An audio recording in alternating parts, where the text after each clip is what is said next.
Imagine yourself in a distant land, a place that holds the weight of both myth and reality. As the sun sets gently over the rugged landscape, the soft glow of twilight paints everything in hues of amber and lavender. The waves roll lazily against the shore, their soft murmur filling the air like a lullaby, singing an ancient song that only time itself knows. But beneath the serene beauty, this land is also harsh, unforgiving. Or was it more complicated, more fragile? A world where survival was a daily struggle, where myth and reality constantly collided, but where the majority lived not in legend, but in the quiet and relentless work of daily life. Yet, we will soon see that the reality of their lives was far from the heroism we have come to imagine. From Sparta, our journey will take us to Athens, across the battlefields, into the mysteries of history, and into the everyday lives of those who lived far from the political and philosophical centers of power. We will venture beyond the familiar myths, and take a closer look at what it truly meant to live in ancient Greece. You are awake before the city stirs, your body already moving, your mind already focused on the tasks ahead. The rhythm of life here is like the pulse of the earth itself, a constant, relentless beat. With each passing moment, feel the calm of understanding that this life, while harsh, was also filled with quiet dignity, where every action had a purpose, and every struggle was faced with the strength of the people who lived it. Their stories, often lost in the grandeur of legend, are here to be heard, if you listen closely enough. From the very moment you take your first breath, you know that your fate has already been sealed. The elders, who govern the Spartan state, have decided your future. Your life will be one of training, of enduring hardship, and of serving Sparta. There is no room for personal desires, for luxury, or for anything outside of the state's needs. The weight of responsibility presses down on your shoulders, and it is something you cannot escape. And from the moment you are taken from your mother's arms, and placed into the harsh world of the aggressor, your life becomes defined by one singular goal: survival. Every day will test your endurance, your strength, and your resolve. As you move forward in this story, you will begin to understand the cost of this way of life. It is not one of freedom, but of duty. And for the Spartan, duty is everything. Every lesson, every hardship, every moment of your existence will be spent preparing you to fulfill that goal. It is not a life of honor or glory. It is a life of constant struggle. It clings to you like the heat of the day, like the cold of the night that follows. The rhythm of life here is unlike anything, shaped by the land, the seasons, and the unyielding demands of survival. And as you step into the shoes of one who lived here, you feel the tension of that existence.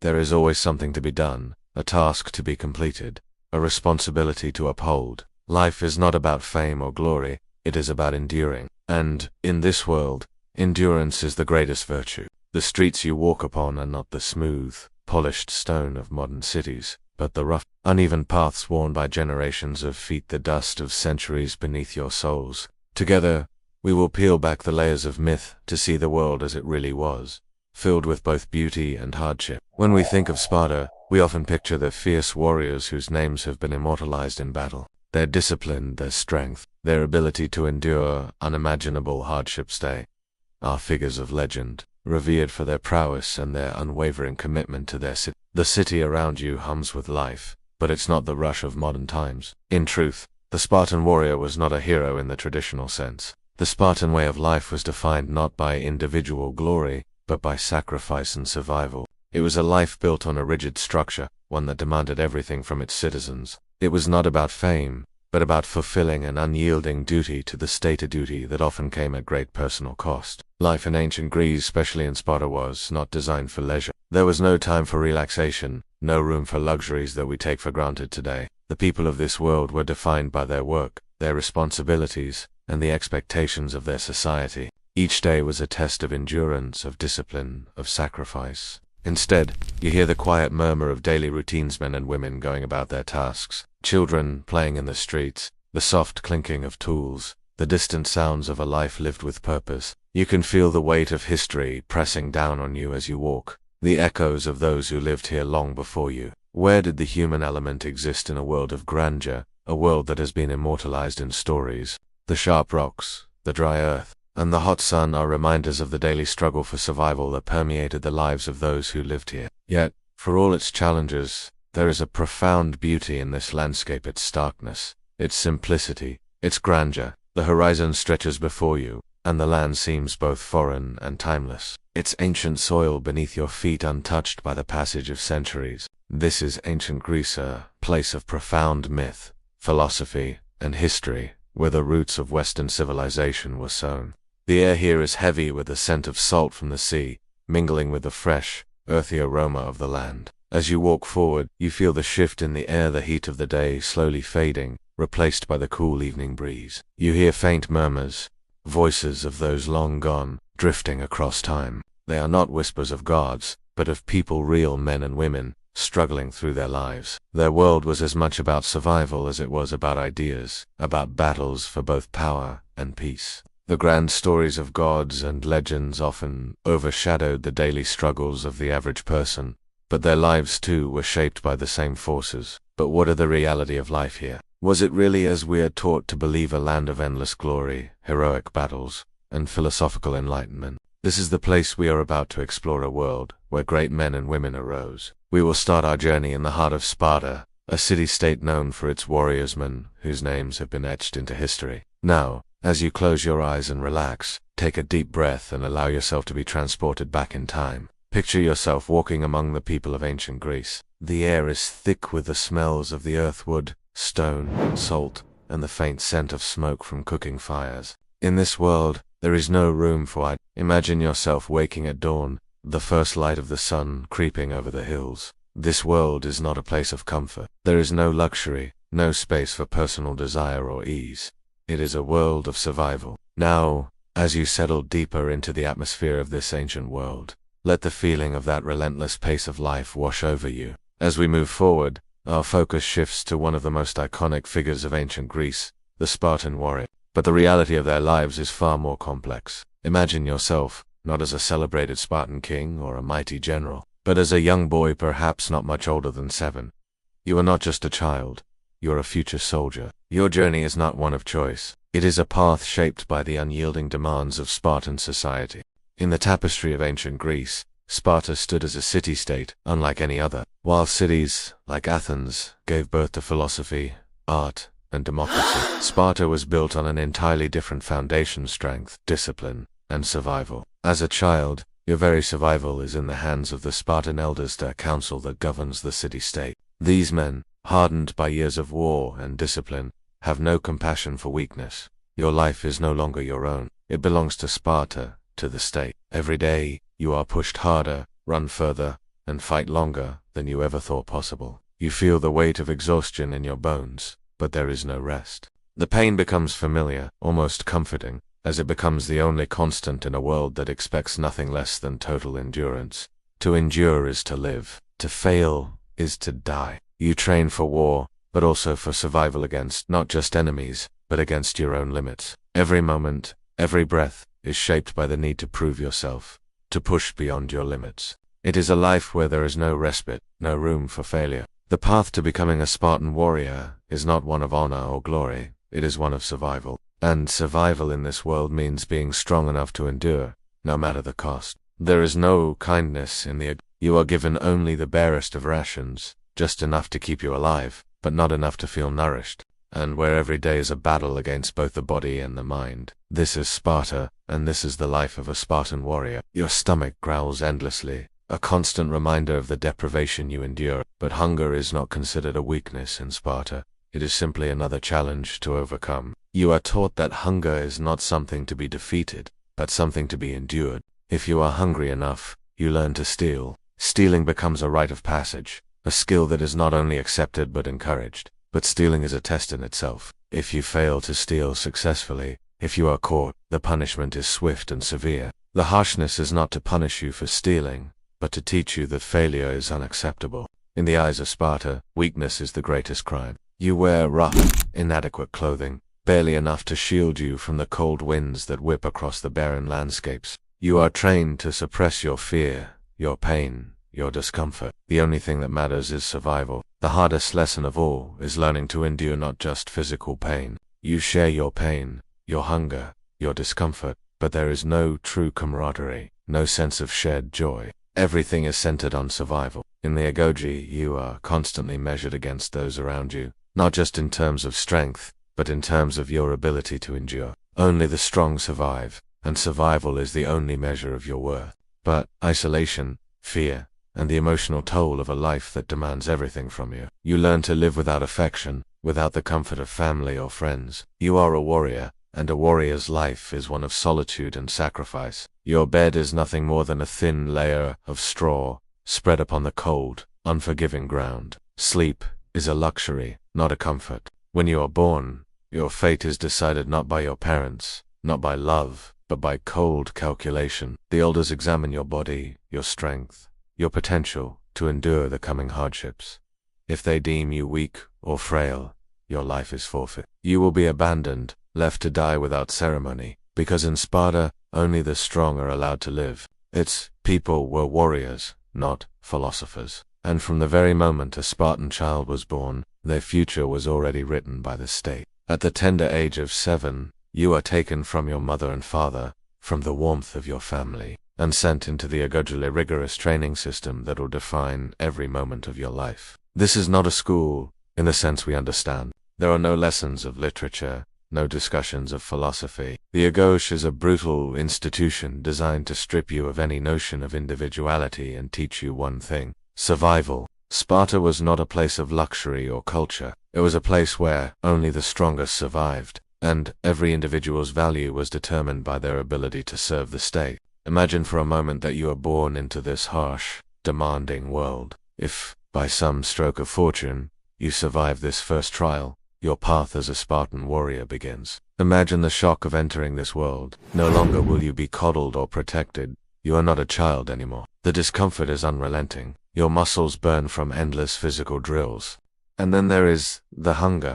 The meager rations you receive leave your body aching with hunger. Every moment of your life in the Agodi is a test.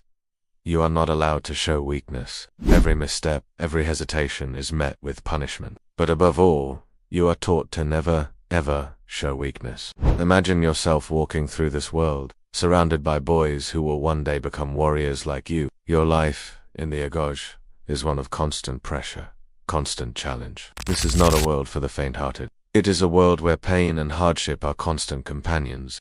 The Agoge Sparta's rigorous training system was designed not only to forge warriors, but to strip away the essence of the individual. Its purpose was to mold each boy into an unwavering cog in the war machine of Sparta I that would march, fight, and endure without question. The focus of this system was not on individual achievement, nor on cultivating deep relationships or personal growth. The expectation was that you would one day face real enemies, and there could be no room for mistakes. There was no space for personal desires or emotional weakness. Picture the weight of your own fatigue creeping into your body, your muscles aching with each step, each movement, each swing of a sword. Each task, no matter how menial, is an opportunity to test your There are no soft beds here, no blankets to shield you from the cold of the night. You sleep on the hard ground, your body bruised and battered from the day's trials. The idea of individual identity has no place in Sparta. The concept of personal desires, dreams, or goals is irrelevant. The only thing that matters is your ability to serve Sparta, to be a part of the collective machine of war.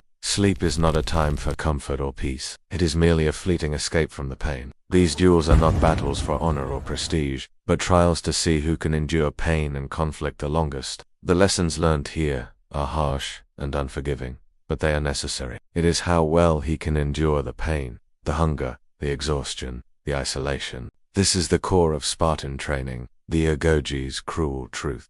Survival is not about glory or strength. It is about unflinching endurance in the face of relentless hardship. In a Spartan warrior's world, the ability to endure pain without flinching is the difference between life and death. The idea is simple.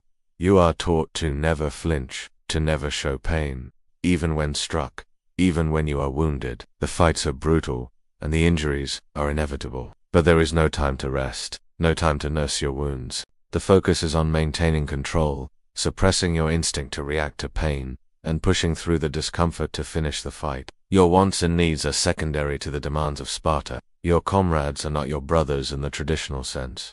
They are your fellow warriors, nothing more, nothing less. They are tools to be used, just as you are. When you fight alongside them, it is not out of love or loyalty. It is simply what must be done to survive. There is no space for weakness, no time for nurturing personal bonds. All that matters is strength, discipline, and the relentless pursuit of Spartan ideals. Your identity as a child, as a son, as a person with feelings and aspirations, is erased. In the agoge, you are not allowed to express fear, pain, or sorrow. Every moment is a test of your ability to endure without flinching, and the most intense moments of this psychological training come when you are encouraged to fight one another in duels. These fights are not for glory, and they are not about proving your superiority. They are tests of endurance, tests of pain, and tests of the ability to withstand conflict without showing weakness. You are now a tool, a cog in the war machine, created solely to fight, to endure, and to serve.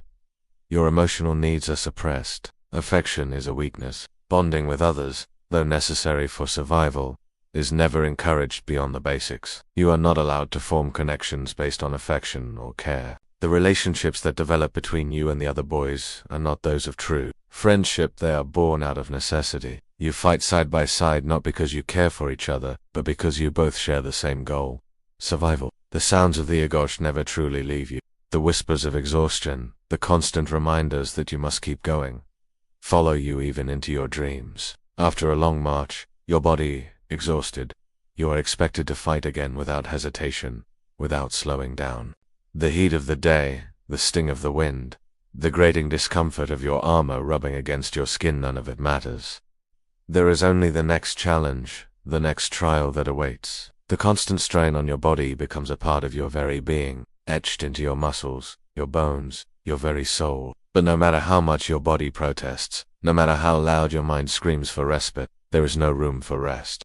The agoge does not offer time for recovery. It demands that you press forward, that you push past the pain. Because in the Spartan world, rest is a luxury that only the weak indulge in.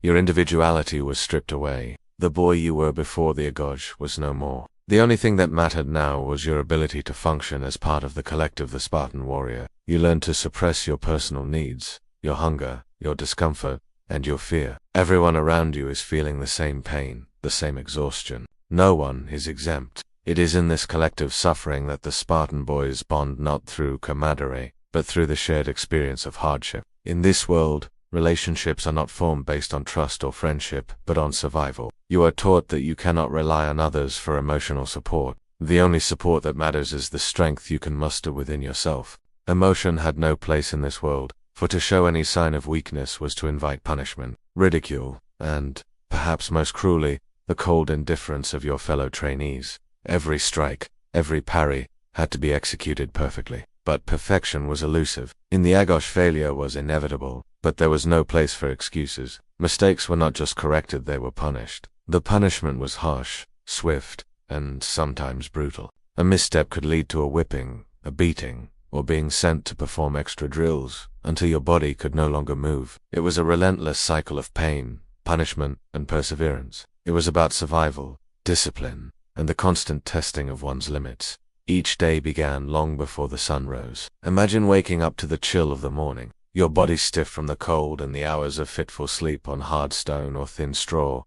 There was no time for comfort or for lingering. The first order of business was the march. Spartan boys, barely out of childhood, would be forced to march 4 miles, under the weight of their gear, their bodies already fatigued from the previous day's trials. The air would be thick with the scent of sweat, the rhythmic thud of countless footsteps, and the occasional shout of an instructor reminding you to keep moving. There was no room for idle. The Spartan ideal was clear. Strength was measured not in the body alone, but in the ability to endure the discomfort, the pain, and the relentless pace of life. You were taught how to fight with swords and shields, to practice the deadly art of combat with precision. The harshness of the physical training was coupled with the mental rigor of the agoge. The physical toll of the agoge was immense, and it was not uncommon for boys to collapse from exhaustion, hunger, or the sheer mental strain of the constant drills. The mornings blur into afternoons, and the days into nights, but the fatigue never fades. And even when you are allowed a moment of rest, it is not true rest. There is a strange sense of solidarity in this suffering, but the agoge is not just physically demanding. It is a psychological crucible, one that strips you of your identity and reshapes your very sense of self. Imagine waking up each day, knowing that your existence is not for yourself, but for the state. In this brutal world, the idea of family is distant, but the psychological pressure is not just about suppressing emotions, it is about erasing your humanity. In the agoge, boys are frequently pitted against each other in physical combat. The duels between Spartan boys are a way to prepare them for the battlefield, where emotions and personal connections are irrelevant. In the end, the true measure of a Spartan warrior is not how well he can fight, or how much he can achieve. Sparta was not a society designed for the pursuit of personal ambition, artistic expression, or intellectual exploration. It was a city-state built solely around one thing: survival. The needs of the state came before everything else, before family, before love, before individual aspirations. The pressure to succeed was constant and unyielding. As you became a warrior, the weight of this pressure only grew. Your life was spent preparing for one thing: battle. Every Spartan was trained, not just to fight, but to fight without hesitation, without fear, and without mercy. It was a society where every citizen had one clear, unwavering purpose: to serve Sparta and ensure its continued dominance. Sparta never rested. The threat of war, of invasion, was always looming. The adrenaline from the tension in the air courses through your veins. But there is no fear. The clash of metal on metal, the pounding of feet on the earth, the guttural sounds of soldiers in the thick of the fight all create a cacophony of chaos. It is not about how brave you are in battle or how glorious your wounds may seem to the outside world. The only acceptable outcome was victory itself. Anything less was considered a failure. Instead, it was a time to prepare for the next fight. The Spartan warrior knew that the peace was always temporary. There was always another enemy, another battle just over the horizon. To die in battle was honorable. To survive and fail was to live with the unbearable weight of dishonor. It was not a world that valued individual desires, comfort, or even life itself. It was a world that demanded everything body, mind, and soul from its people. The constant struggle, the relentless pressure to endure, was what defined every Spartan warrior's existence. There was no room for glory, no time for honor in the way we understand it. Survival, in the Spartan world, was the greatest achievement. To endure, to fight, and to continue living was the ultimate measure of success. The shame of failing would linger, haunting the warrior long after the battle was over. In the Spartan way of life, death was an honorable end, but failure to live up to the Spartan ideals was a fate worse than any death on the battlefield.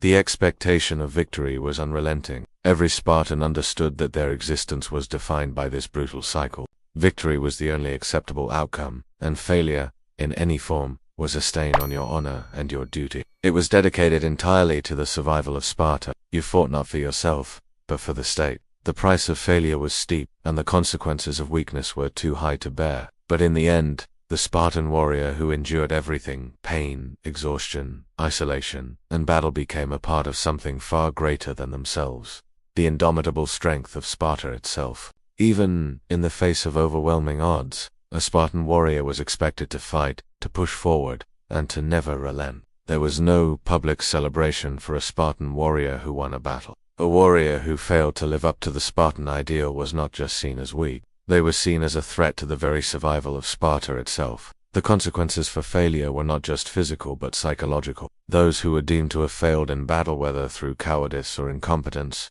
were shamed, ostracized, and often cast out. In Sparta, shame was a fate worse than death. The warrior who could not measure up to the state's expectations was a liability, and Sparta did not tolerate liabilities. The focus was never on the individual. Instead, the victory was a collective achievement, and each warrior's role in that victory was simply part of the whole. A Spartan's pride was not in their individual successes, but in their ability to contribute to the greater good of Sparta. The reward for victory was not wealth or fame, but the continued existence of the city. And for a Spartan warrior, that was enough. There was no room for surrender, no room for retreat. Spartans were trained to fight until they could no longer stand, until their last breath was drawn in the service of Sparta. In Sparta, the injury of a soldier is simply a consequence of war, not a badge of honor. The battlefield is a brutal place, and injuries are inevitable. But you are taught to suppress any signs of pain or weakness. You do not show that you are hurt.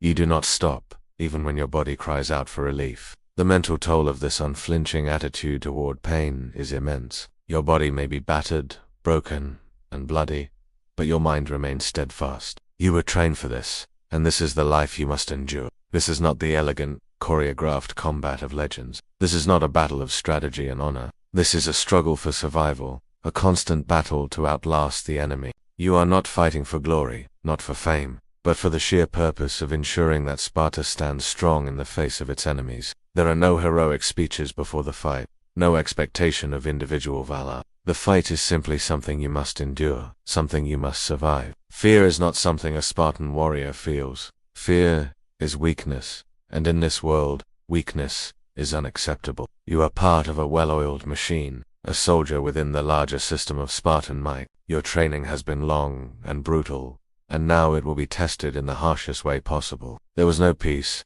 no time to rest on laurels. Every Spartan soldier was trained to believe that their purpose was never complete, that their life was not their own, until Sparta's survival was assured. From the moment a child was born, their life was not their own, it belonged to the state. The community, the state's survival, was the only thing that mattered. From the age of 7, as a young Spartan boy, you had already been shaped by the Agos to embody the ideals of Sparta. But the real test would begin when you reached adulthood, when you became a full-fledged warrior, ready to defend your homeland. By the time you took your place in the ranks of Spartan soldiers, the concept of individuality had been completely erased. You were not your own person. You were part of a collective, a cog in a machine that existed solely to preserve the strength of Sparta. The battle was not a place for glory, not a place for proving your courage or prowess. It was a place for survival. The sounds of battle were not those of heroic duels or the clash of swords in glorious combat. They were the shrieks of the wounded, the sound of shields buckling under the weight of blows, the cries of men falling to the earth, bloodied and broken. Every moment of battle was a moment of constant struggle, not for honor, but for survival. In Spartan society, there was no room for weakness, no tolerance for failure. There was no luxury of second chances. In Spartan society, the price of failure was steep, and it was often paid in the form of punishment or exclusion. Every soldier was expected to fight to the death if necessary, with the understanding that their death was not a tragedy, but a part of the larger machine of Sparta's survival. You were taught to think of yourself as a part of that machine, as nothing more than a warrior whose sole purpose was to protect Sparta. Your identity, your life, had no value beyond this duty. The concept of honor in battle was foreign to the Spartans, and it wasn't just the fighting that was grueling, it was the constant vigilance, the unyielding expectation that you were always ready to fight. Imagine yourself a fully fledged Spartan warrior, stepping onto the battlefield. The sounds of battle are deafening.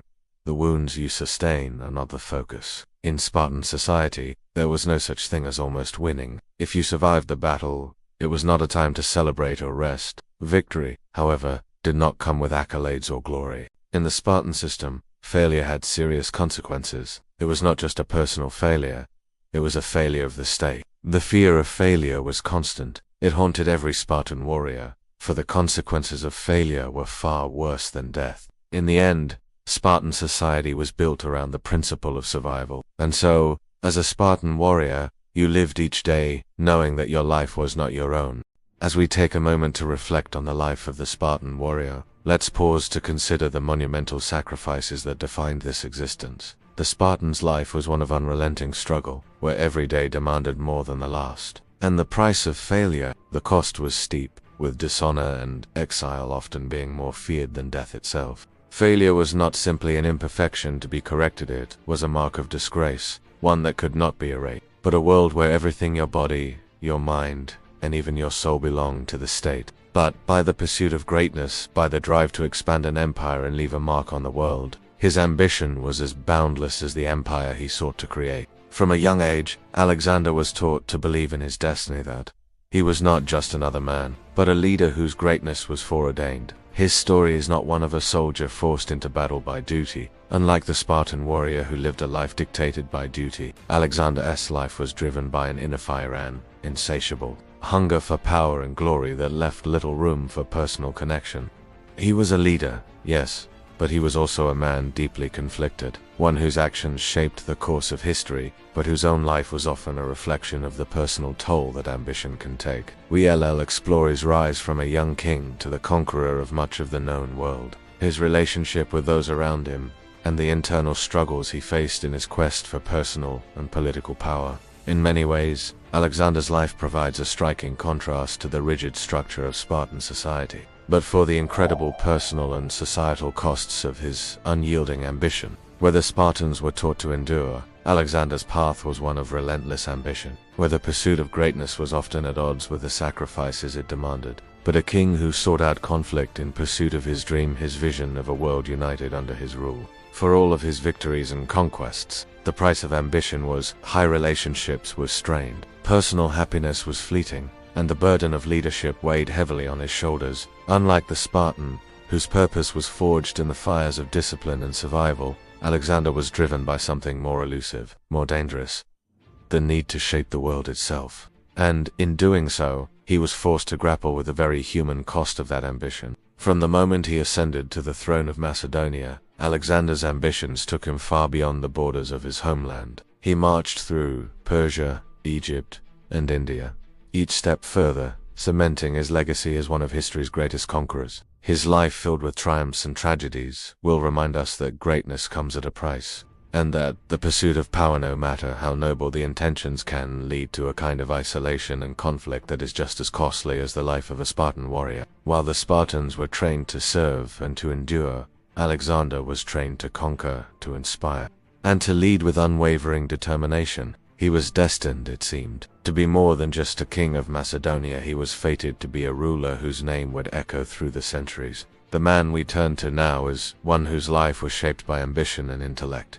whose legacy would transcend the boundaries of Greece itself. This figure, though he, too, faced immense challenges, embarked on a very different kind of journey, one where personal glory, the conquest of lands, and the shaping of history became his defining goals. Survival was the ultimate victory, and yet, it came at the price of everything else. The Spartan warrior was left to ask, what is the true meaning of a life that demands everything and offers so little in return? While the Spartans were forced to live with the unyielding pressure of duty, Alexander was burdened by the weight of his own ambition, the expectations of his father and his people, and the immense responsibility of leadership. Like the Spartan warrior, Alexander faced constant trials, though his were not the result of state-driven survival, but personal conquest, power, and the overwhelming drive to shape the world according to his vision. The mental and emotional strain of this life was profound. The bonds you formed with your fellow warriors were not born out of friendship, but out of the shared suffering that defined Spartan society.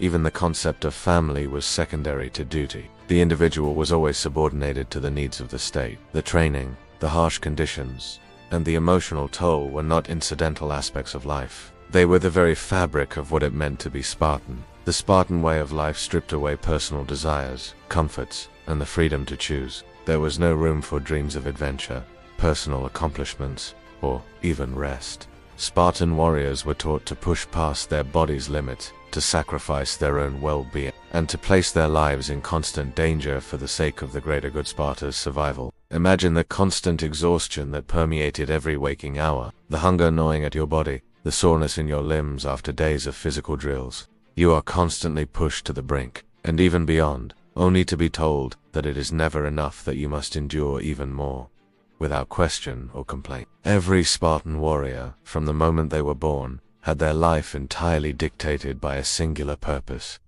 to serve Sparta. But this constant pressure of survival and service to Sparta came at a tremendous personal cost. This was the very essence of Spartan society, not a place for personal glory or individual triumph. Now, as we shift our focus from the harsh world of Sparta to another corner of ancient Greece, we begin to see a very different kind of struggle. Struggle not defined by survival alone, where the Spartan lived for duty to the collective. Alexander the Great lived for the pursuit of greatness, his own and that of his empire. Yet, as we look at the life of Alexander, we see that his quest for greatness came with its own set of monumental sacrifices. Alexander's path to greatness was marked not by the quiet, regimented discipline of Spartan training, but by the violent and chaotic struggles of conquest. But as we delve deeper into Alexander's story, we will see that his life was also filled with moments of isolation, uncertainty, and incredible personal sacrifice. Just like the Spartan warrior, Alexander's greatness came at a cost. As we turn our focus to the life of Alexander the Great,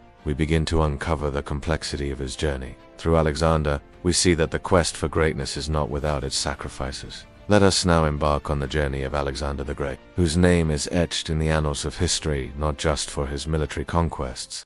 As we begin the story of Alexander the Great, imagine yourself in the royal court of ancient Macedonia. far removed from the intellectual grandeur of Athens or the rigid discipline of Sparta. The air here is thick with the scent of power, the whispers of political maneuvering, and the weight of impending greatness. His military campaigns were legendary, and through them, he had unified the Greek city-states under Macedonian rule. Yet Philip's ambitions went beyond simply conquering. He sought to create an empire, one that would rival anything that had come before. In his eyes, his son, Alexander, was not just another heir to the throne. His most notable tutor was none other than Aristotle, the greatest philosopher of the age, who imparted to him knowledge in subjects as diverse as philosophy, science, literature, and politics. Under Aristotle's guidance, Alexander's mind was sharpened, his curiosity deepened, and his understanding of the world broadened. His love for learning was fostered, but it was clear that this intellectual training was meant to complement,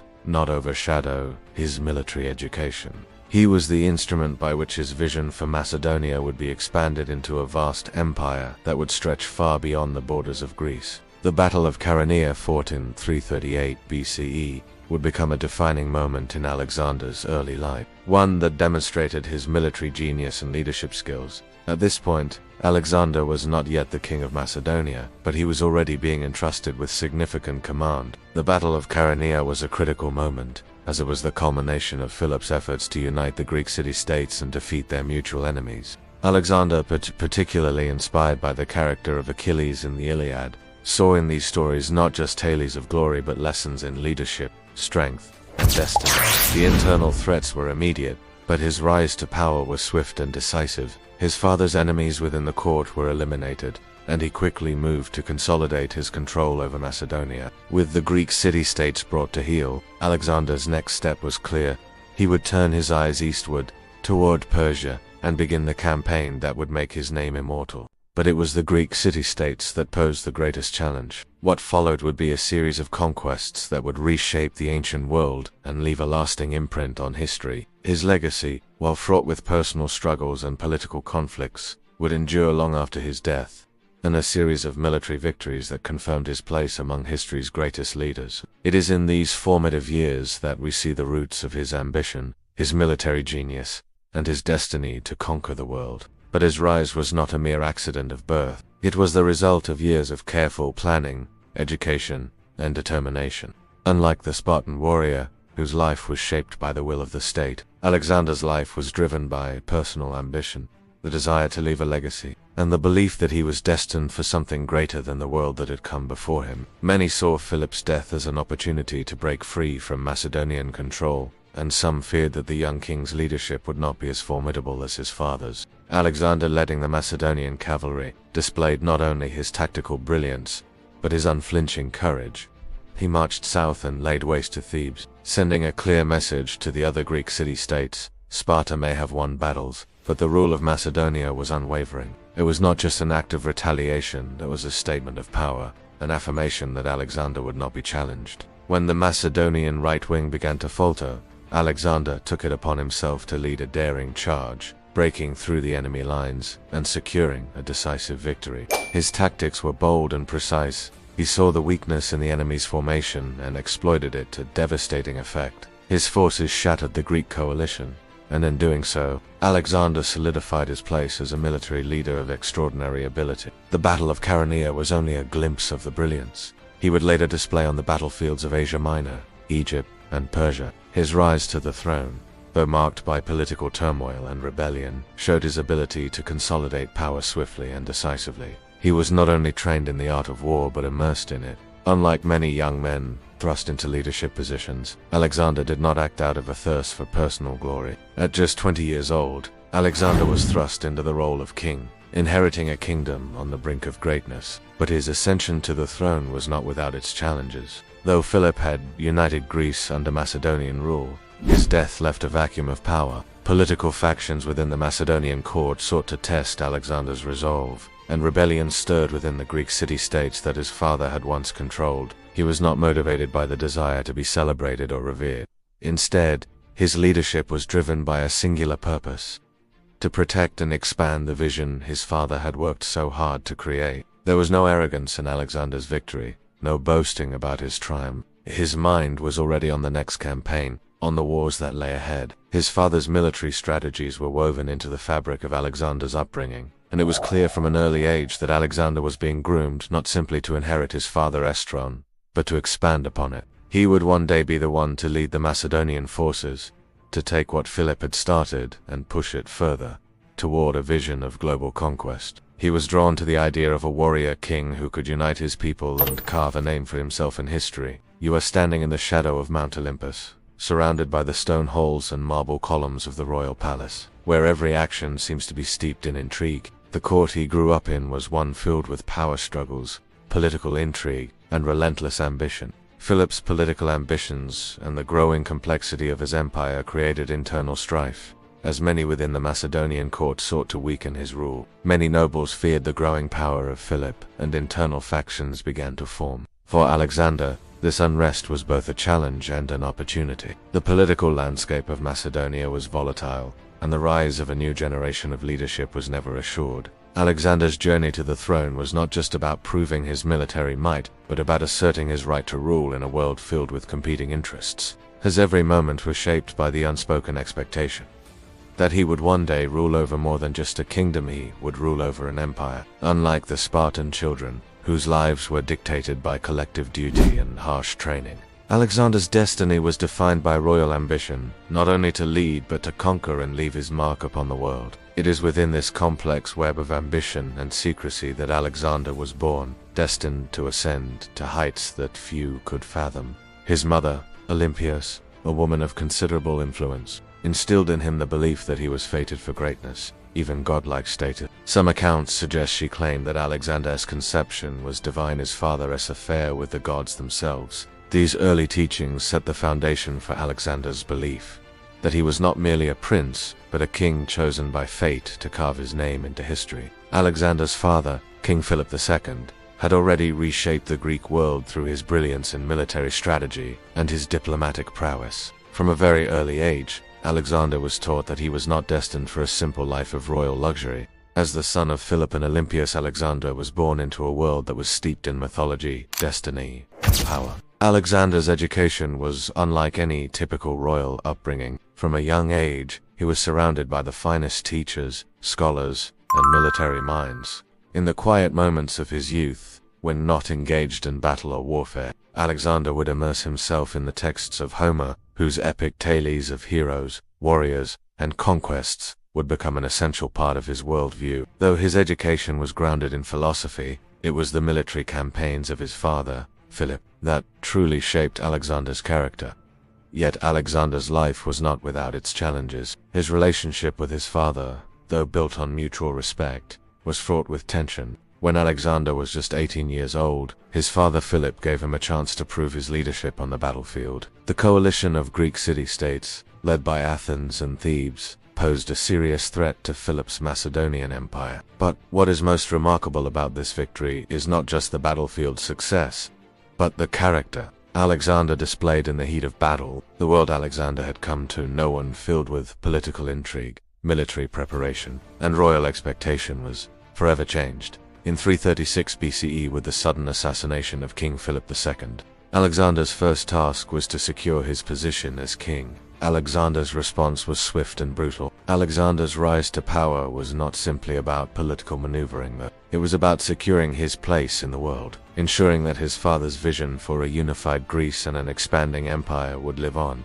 Alexander's early life was marked by relentless training, an unyielding belief in his destiny. His education under Aristotle gave him the intellectual tools to understand the world, but it was his military genius that truly set him apart. But Alexander's story is just beginning. With the death of his father, Alexander's world expanded beyond the borders of Macedonia. Alexander the Great's early life was but a prologue to the monumental achievements that would define him. In the year 336 BCE, tragedy struck the Macedonian court. King Philip II, the man who had unified Greece under the banner of Macedon and who had carefully laid the groundwork for a powerful empire. The political landscape of Macedonia and Greece was fraught with instability. Philip's death created a power vacuum, and many within the Macedonian court and the Greek city-states saw this as an opportunity to challenge the new, untested king. His reputation among the soldiers was crucial to his continued rule. They had long been restive, and with the sudden death of their powerful king, They saw an opportunity to break free from Macedonian control. None of them, however, would challenge Alexander without dire consequences. In one swift stroke, he demonstrated that the power of Macedon was not only enduring but absolute. He was a force unto himself, a king whose vision of power and conquest would not be constrained by political threats or challenges to his rule. His eyes were fixed on a much grander prize, the Persian Empire. At the time of his ascension, the Persian Empire, ruled by King Darius III, was the largest, but before he could engage the Persian Empire, Alexander had to secure his western flank. It was the beginning of a series of military campaigns that would carry him through Persia. Egypt. Alexander the Great, at just 20 years old, inherited not just a kingdom but the weight of his father's vision, to create an empire that would span the known world. In his early years as king, Alexander faced immense challenges, from securing his throne to quelling rebellions in Greece. But his response was swift, decisive, and brutal. The destruction of Thebes sent a clear message to the Greek states. Alexander would not tolerate defiance. His rise to power was marked by ruthless efficiency, and it was clear that he would not allow anything or anyone to threaten his reign, and beyond, ultimately leading to the creation of one of the largest empires the world had ever known. He needed to be sure that the Greek states would not rebel again in the face of his absence. His reign, though short, would forever alter the geopolitical landscape, creating a legend that would endure long after his death. The destruction of Thebes had sent a strong message, but his reign was still in its infancy. Alexander would need to ensure that the Greek world was firmly under his control before he turned his attention eastward, and most powerful empire in the known world, stretching from Asia Minor through the Middle East to Egypt and India. It was an empire that had long been seen as an invincible force, its wealth and military might to many. The idea of challenging the Persian Empire was a bold, even reckless one, but to Alexander, it was his destiny. His eyes turned eastward to the Persian Empire, and with that shift in focus came the birth of a new empire, one that would stretch across 3 continents and leave an indelible mark on history. As we continue to follow Alexander's journey, we see a man whose military genius, political acumen, and unyielding ambition would propel him to heights unmatched by any ruler before him. In less than a year, Alexander had not only secured Macedonia but had crushed any hope of rebellion among the Greek states.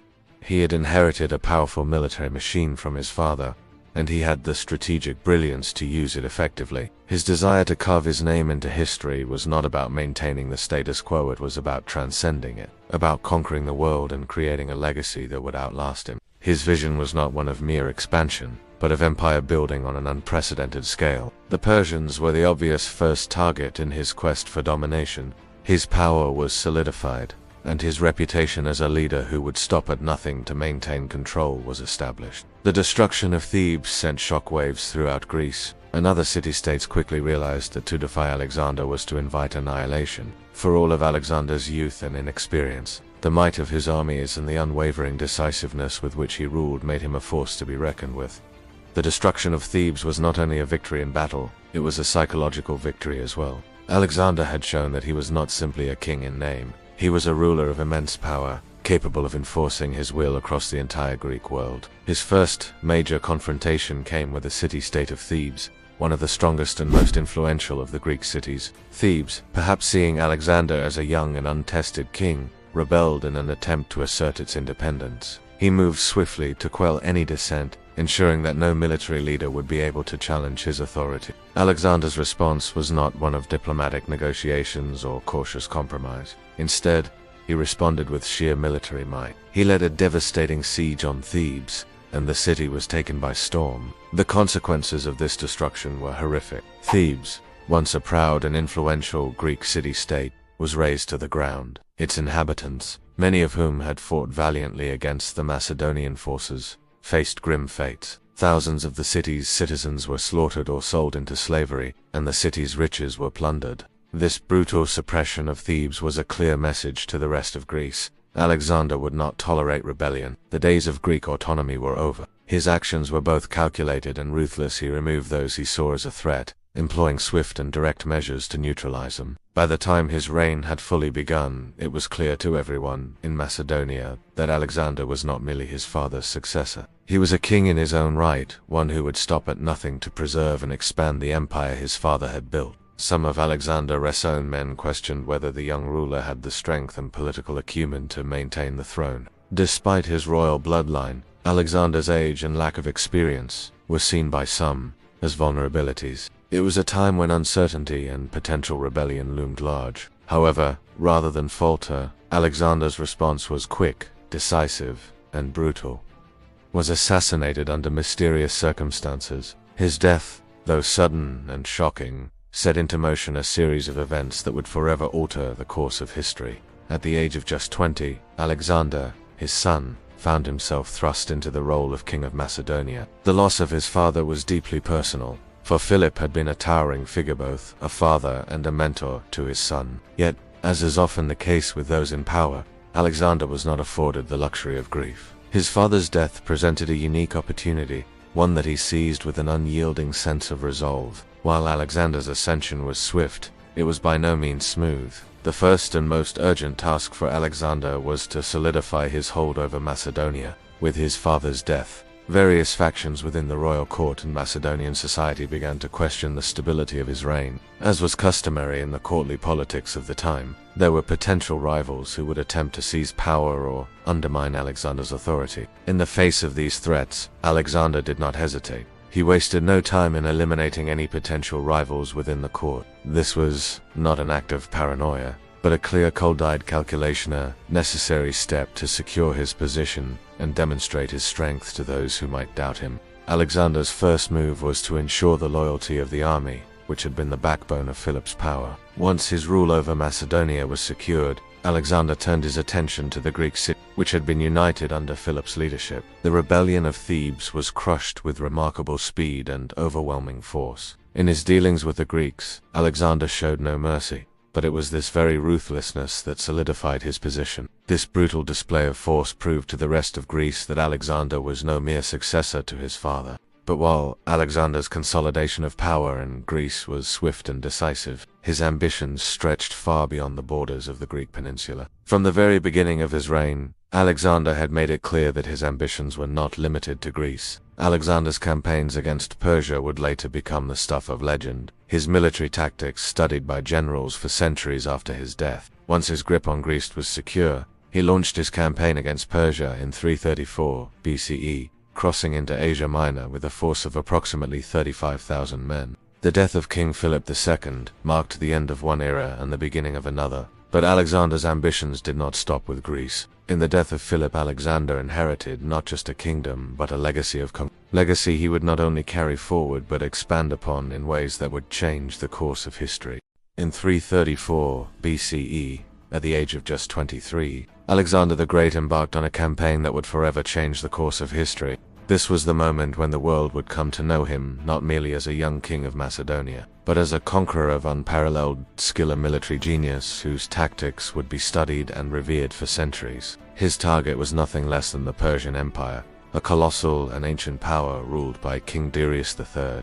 The Persian Empire stretched from Asia Minor through the Middle East, all the way to Egypt and the Indian subcontinent. Alexander, commanding a force of approximately 35,000 soldiers, including infantry and cavalry, charged straight into the heart of the Persian formation, using the terrain and his knowledge of military tactics to create a decisive opening. His cavalry performed a series of feints and attacks that caused confusion among the Persian lines, allowing Alexander to break through their defenses. It was one of the largest and most powerful empires in the world, with vast riches, an unmatched military, and the resources to crush any invader. He personally led a cavalry charge against the Persian left flank, directly attacking the heart of the Persian army. These cities represented more than just physical barriers. They were symbols of Persian power in the region. Tyre, an island city fortified by massive walls and protected by the sea, was particularly difficult to conquer. However, Alexander, ever the strategist, did not back down. He ordered the construction of a massive causeway,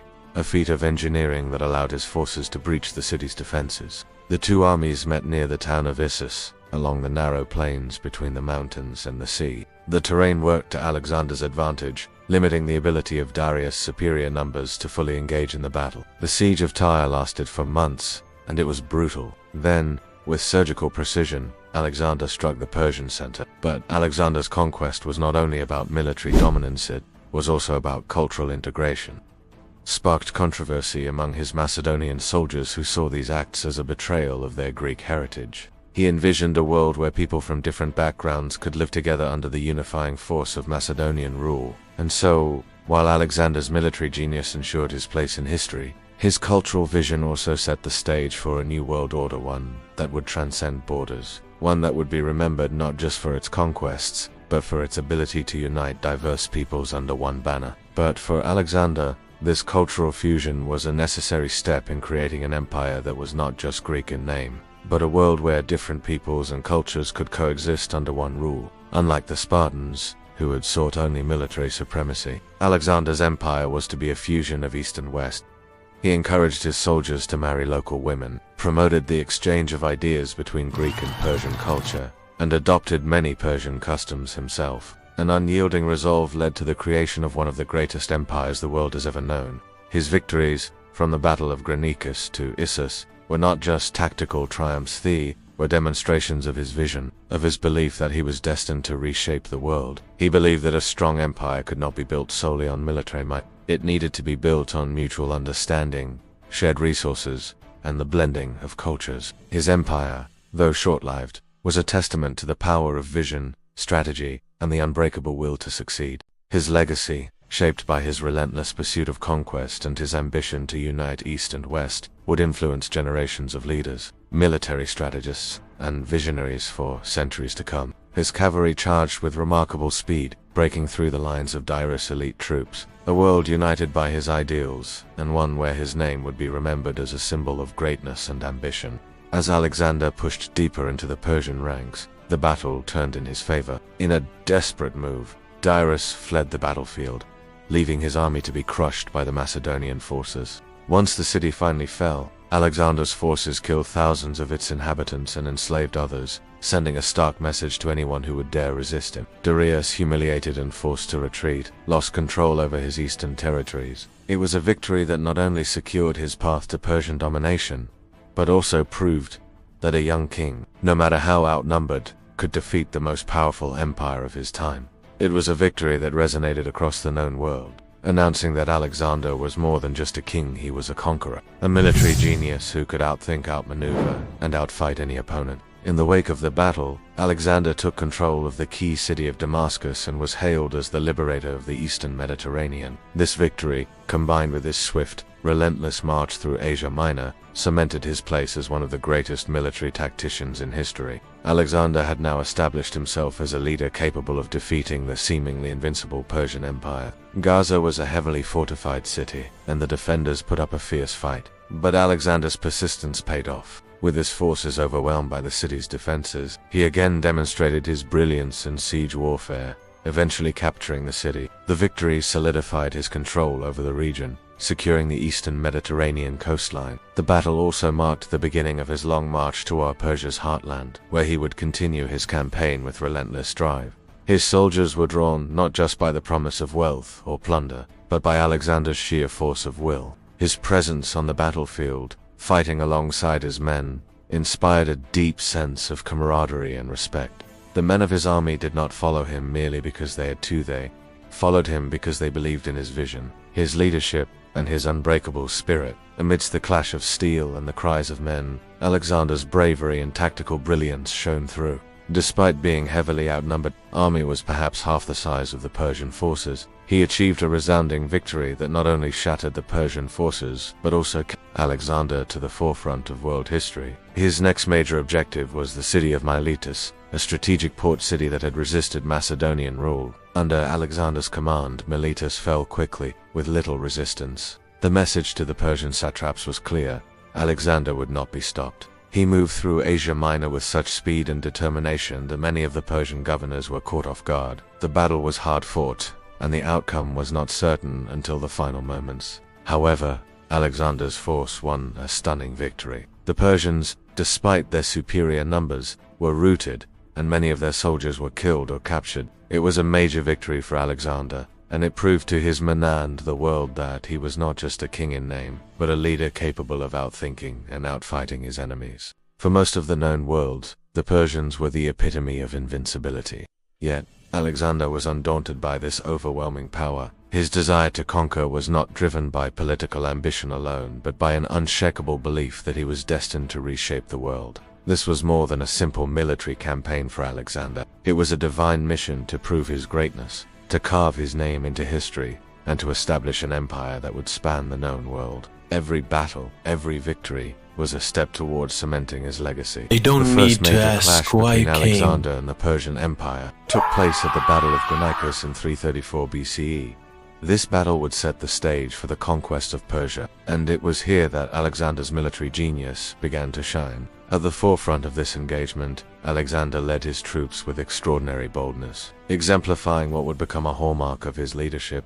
He did not lead from the rear, as many kings did, but from the front. Unlike most monarchs who remained in the safety of command, Alexander placed himself in the heart of the battle, his life hanging in the balance, just like his soldiers. With an army that was vastly smaller than the Persian forces, Alexander faced a formidable challenge. However, his strategy was nothing short of brilliant. The Battle of Granicus was fought in the region of Asia Minor, where the Persian satraps had gathered their forces to stop Alexander's advance. The Persian forces, numbering around 20,000, were strategically positioned along the banks of the Granicus River, with cavalry units on both flanks and infantry holding the center. As the battle raged on, Alexander's leadership was proven to be decisive.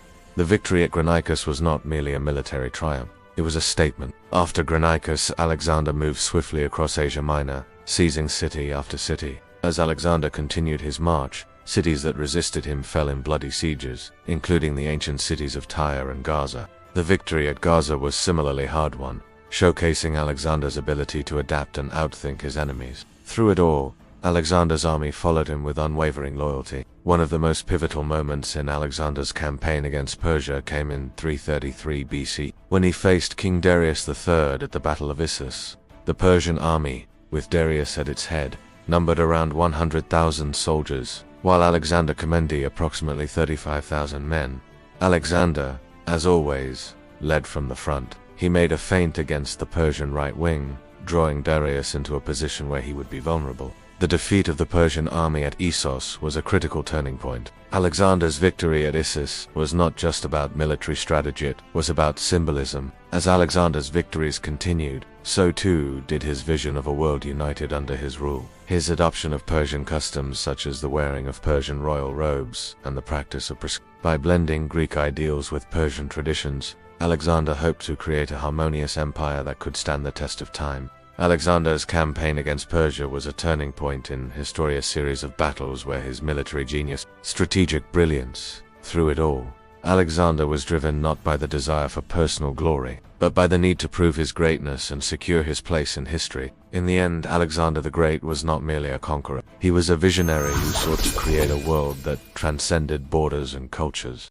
As Alexander's empire stretched across continents, so too did the pressure on his shoulders. With every victory, every conquest, the expectations for his success grew, but so did the weight of the responsibility that came with leading a vast empire. His military genius was undeniable, and his vision for the world was bold and ambitious. The soldiers who had once followed him with unwavering loyalty and fervor began to feel the same exhaustion. Their campaigns had taken them far from home, through harsh desert climates, across treacherous mountains, and into battlefields filled with brutal sieges and devastating losses. Having defeated the Persian Empire and secured vast territories across Asia, he now set his sights on expanding further, beyond the reaches of the known world. They were tired, disillusioned, and homesick. Many of them had been on campaign for years and were desperate to return to Macedonia. His dream of further expansion, of creating an empire that stretched from the Greek world all the way to the borders of India, was shattered. The relentless years of battle, the emotional toll of leading such an expansive empire, and the stress of maintaining control over diverse and distant territories took their toll on his body. The isolation of ruling an empire so vast and diverse left Alexander increasingly disconnected from the people around him. He developed a fever that grew progressively worse, causing concern among his men and court officials. The man who had created one of the largest empires in history, whose military genius had shattered ancient powers, some historians suggest he was poisoned by political rivals who saw his growing power as a threat. Others point to the toll of his campaigns, the long years of war, the stress, the injuries sustained in battle. and the emotional strain that came with ruling an empire of such vastness. His internal struggles, his deteriorating health, and his eventual death at such a young age show that even the greatest conquerors can be undone by the pressures of their own ambition. His quest for immortality, for the creation of a unified empire that transcended all boundaries, was both his greatest achievement and his undoing. His death marked the end of an era, but his legacy endured, influencing cultures and civilizations for centuries to come. Alexander the Great may have been lost to time, but the empire he built and the mark he left on history would endure long after his death. Alexander's relentless pursuit of conquest, while leaving an indelible mark on history, also came at a personal cost. His empire, which stretched from Greece to India, was a testament to his extraordinary vision and military brilliance, but it was also a reflection of the immense pressures he faced. Another theory is that he succumbed to a fever, perhaps brought on by a tropical disease during his time in the eastern provinces. Whatever the cause, his death was a tragic and untimely one. The man who had once seemed invincible was now gone, leaving the empire he had built in turmoil, and whose ambition had stretched to the farthest corners of the earth, was gone. His generals, known as the Diadochi, would soon begin fighting among themselves for control of his vast empire. His conquests spread Greek culture throughout the known world, a period known as the Hellenistic Age. Greek philosophy, art, and language became central to many of the regions he conquered, and the influence of Greek culture would shape the ancient world for centuries to come. Without Alexander's unifying leadership, the empire he had created began to fracture. The territories he had conquered were divided among his most trusted commanders, and the dream of a unified Parnassian empire began to fade. In the years following his death, the once mighty Macedonian empire splintered into several Hellenistic kingdoms, each ruled by one of Alexander's generals. The vision of a united empire, a world where East and West lived under one rule, was no longer achievable.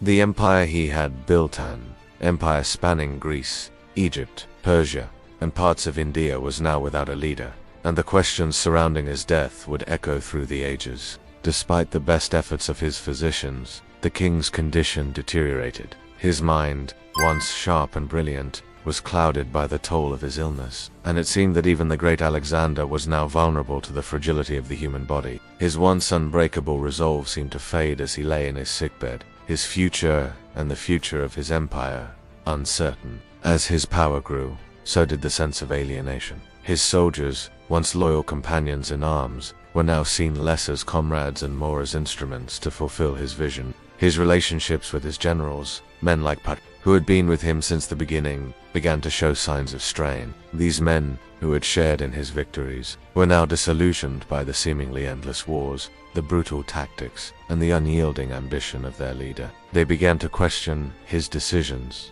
his methods, and, in some cases, his sanity. Alexander, once a symbol of boundless energy and strength, began to show signs of wear and tear. Some historians suggest that he was poisoned, perhaps by rivals who sought to seize control of his empire, while others point to the immense physical and emotional stress of his life. His body, ravaged by years of war, could no longer keep up with the demands he placed on it. The very soldiers who had followed him through the most perilous of journeys had drawn the line, refusing to go any further. It was a bitter pill for Alexander to swallow. The man who had never known defeat was now confronted with the limits of his ambition. His failure to push beyond the Bees River signaled the first crack in his unshakable resolve. Even the greatest conquerors can be undone by the exhaustion of their men and the toll of endless conquest. Alexander, whose resolve had once been ironclad, was now faced with the brutal reality of his men's exhaustion. Despite his legendary charisma and ability to inspire his soldiers, he was unable to convince them to march further east.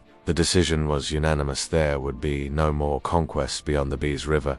For the first time in his career, Alexander was forced to back down. But as they neared the Bees River, a significant point on the Indian subcontinent, Alexander's army began to show signs of discontent. The soldiers, battle-worn and weary, had reached the limits of their endurance. The sight of the vast, uncharted lands beyond the river struck terror into their hearts. They had crossed hundreds of miles of hostile terrain, fought countless battles, and faced unrelenting hardships. Now, they were about to enter the unknown. The promise of wealth and glory, which had driven them at the start, began to fade, replaced by a gnawing desire for rest and a return to their families. But as his empire grew, so did the internal struggles that threatened to undo everything he had worked for. Alexander's relentless pursuit of victory had transformed him from a king into a legend, a conqueror who seemed invincible. His military campaigns were marked by brilliance, but the toll of constant war was immense. The ceaseless march through hostile territories, the bloodshed, and the unrelenting demands of command were beginning to weigh on Alexander in ways that were not immediately visible.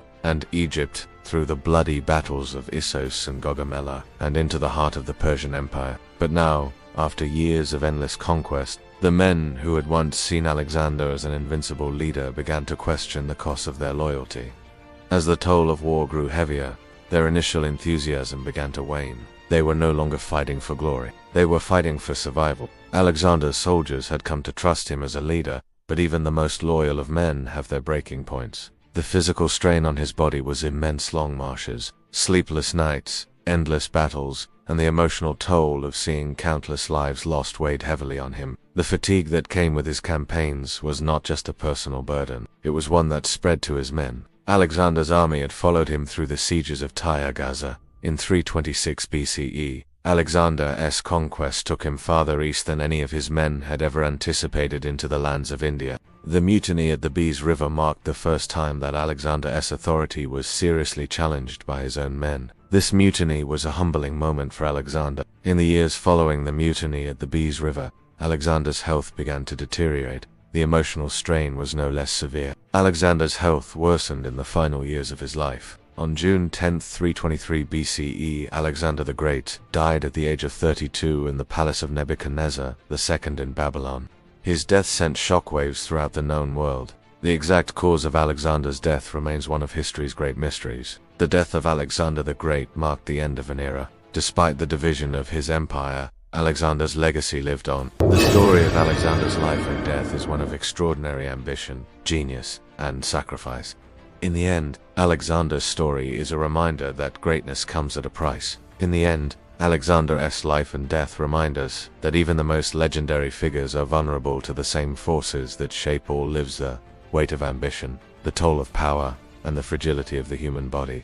Alexander the Great's life is one of extraordinary achievements, marked by military conquests that reshaped the ancient world. He carved out an empire that spanned from Greece to the borders of India, bridging east and west in ways no other leader had attempted before. His name became synonymous with greatness, and the stories of his battles, his strategy, and his unwavering pursuit of glory continue to echo throughout history. But beneath the surface of Alexander's brilliant conquests lies a more complicated legacy, one that reveals the cost of his relentless ambition. Alexander's ambition, while unmatched in its scope, was not without its toll.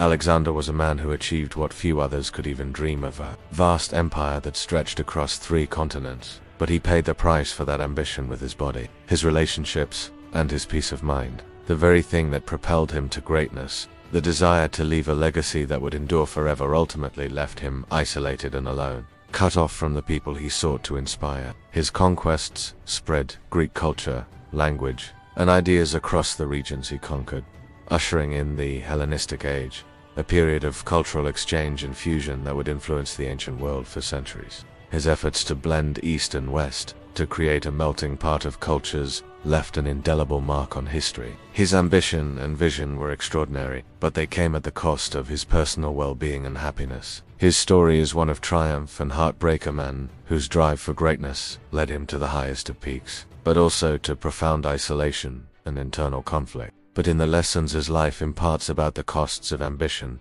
the weight of power, and the fleeting nature of human glory. In his quest for immortality, Alexander achieved what most could never dream of, but in the process, he also revealed the fragile nature of power, and the toll that unrelenting ambition can take on the human soul. The cities he founded, including Alexandria in Egypt, became centers of learning and culture, bridging the gap between the Greek and Eastern worlds. His achievements are a testament to the power of vision, leadership, and determination. But they also remind us that greatness is never without sacrifice. As we look back on his extraordinary journey, we are reminded that the pursuit of greatness is a double-edged sword. It can elevate us to the highest of heights, but it can also strip away the very things that make us human. He was driven by a deep-seated belief that he was destined to change the world, he remains a figure of fascination and inspiration, a man whose accomplishments still captivate the imagination of people across the world. His military genius is still studied in military academies, and his conquests continue to shape the course of history. His conquests spread the seeds of Greek culture throughout the ancient world, and the Hellenistic age that followed saw the blending of Greek, Persian, Egyptian, and Indian influences. This period of cultural exchange would shape the intellectual, artistic, and scientific developments of the future. Alexander's belief in the potential for unity across cultures, though unfulfilled in his lifetime, planted the seeds for future generations to explore new ideas and foster cross-cultural connections. Yet, his empire was short. Following his untimely death at the age of 32, the empire he built fractured into pieces as his generals fought among themselves for control. The dream of a unified world, one under his rule, never fully materialized. The empire that had been forged in fire was soon divided, and the vision of a lasting legacy began to crumble. To him, greatness was not just a personal pursuit, it was a mission to transcend the limitations of the known world, to forge an empire that would endure through the ages. The very qualities that made him one of the most celebrated figures in history, the relentless drive to conquer, and the ability to inspire his men, also led to his personal undoing. The pursuit of immortality, of leaving behind a legacy that would outlast him, drove him to ever greater heights. But it also made him a man burdened by the weight of his own ambitions. He found himself unable to connect with those around him, and as his physical health began to fail, he seemed to grow increasingly detached from the world he had created. He was not simply a conqueror seeking wealth or power. He was a visionary, determined to shape the future. However, this vision came at a profound personal cost. As he journeyed from one victory to another, Alexander sacrificed his health, his relationships, and ultimately his peace of mind. His body, worn down by years of grueling campaigns and physical strain, deteriorated rapidly. His emotional toll was just as severe. The same ambition that propelled him to greatness also isolated him from those around him. As his empire grew, so did his distance from the men who had once fought by his side. His relentless drive for conquest began to erode the relationships he had formed with his generals, his soldiers, and even his closest companions.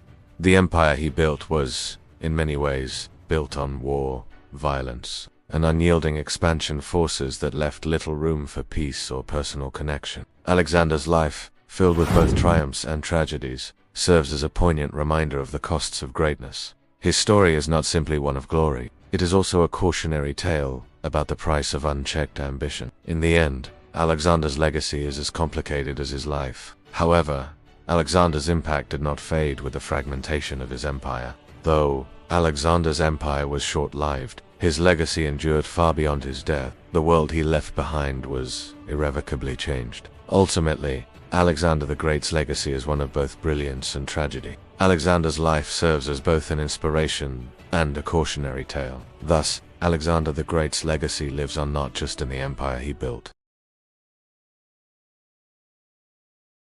By the time Alexander reached the heart of the Persian Empire, his reputation as a military genius had already been solidified. His previous victories, including the decisive Battle of Granite, had set the stage for an even greater Battle of Issus in 333 BCE.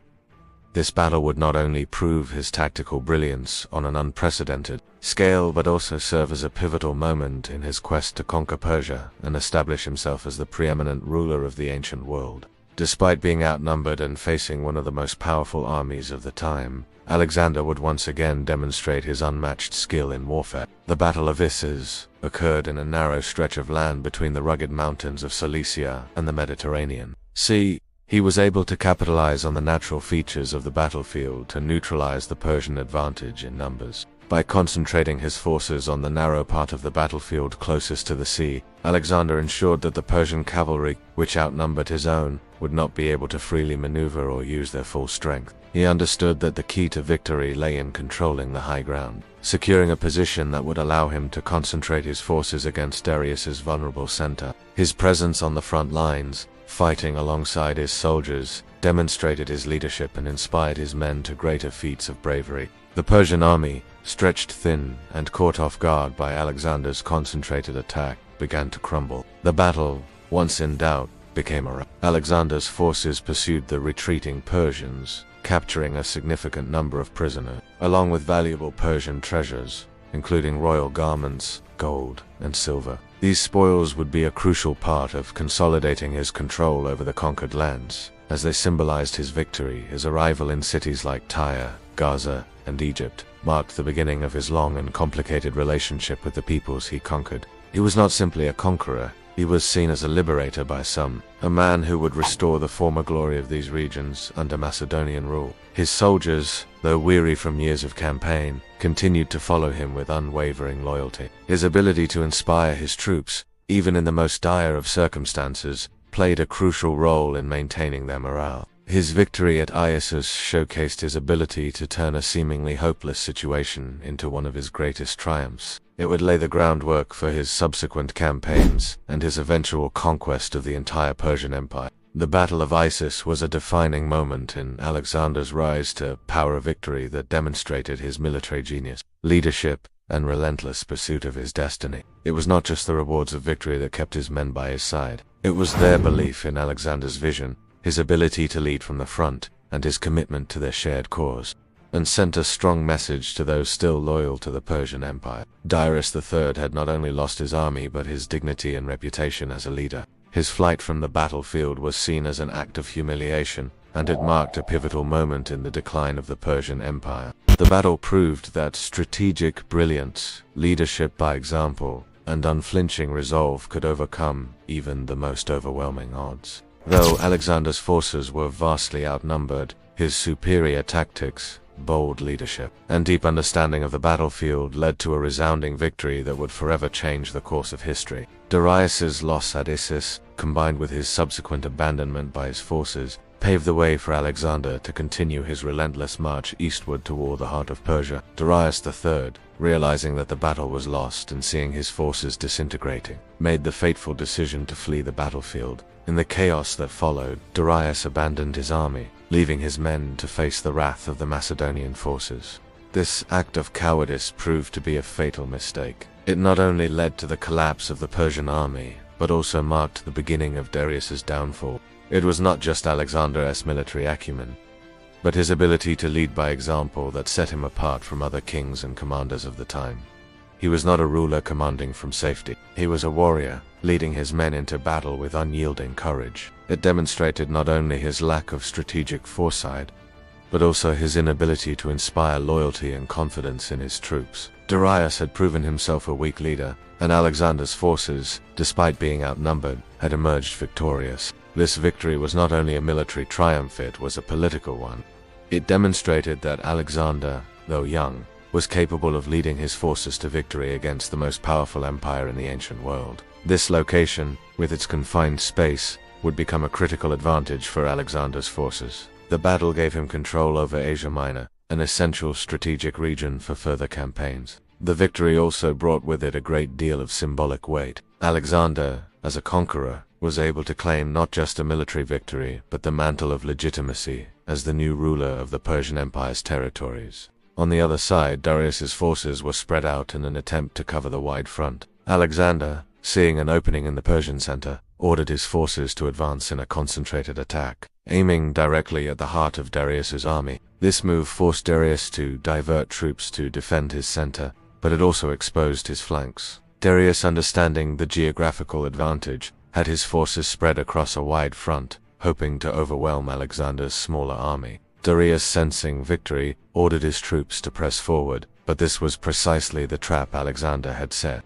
As the Persians moved forward, the Macedonian left wing, commanded by Alexander, executed a swift charge, cutting into the Persian center. This move split Darius's forces and caused chaos within their ranks. Alexander's cavalry and infantry pressed the advantage, and the battle became a brutal, close-quarter engagement. The Persian cavalry, which was a formidable part of their army, could not fully leverage their numbers. Darius's army was forced to fight in tight quarters, which significantly limited their ability to maneuver and outflank the Macedonian army. Alexander, However, the tactician recognized that the key to victory lay in exploiting the limited space and preventing the Persians from using their numerical superiority effectively. However, Alexander's understanding of military tactics and his ability to adapt to the environment would play a decisive role in this battle. On paper, the Persian army commanded by King Darius III outnumbered the Macedonian army by a significant margin, approximately 100,000 Persians versus just 35,000 Macedonians.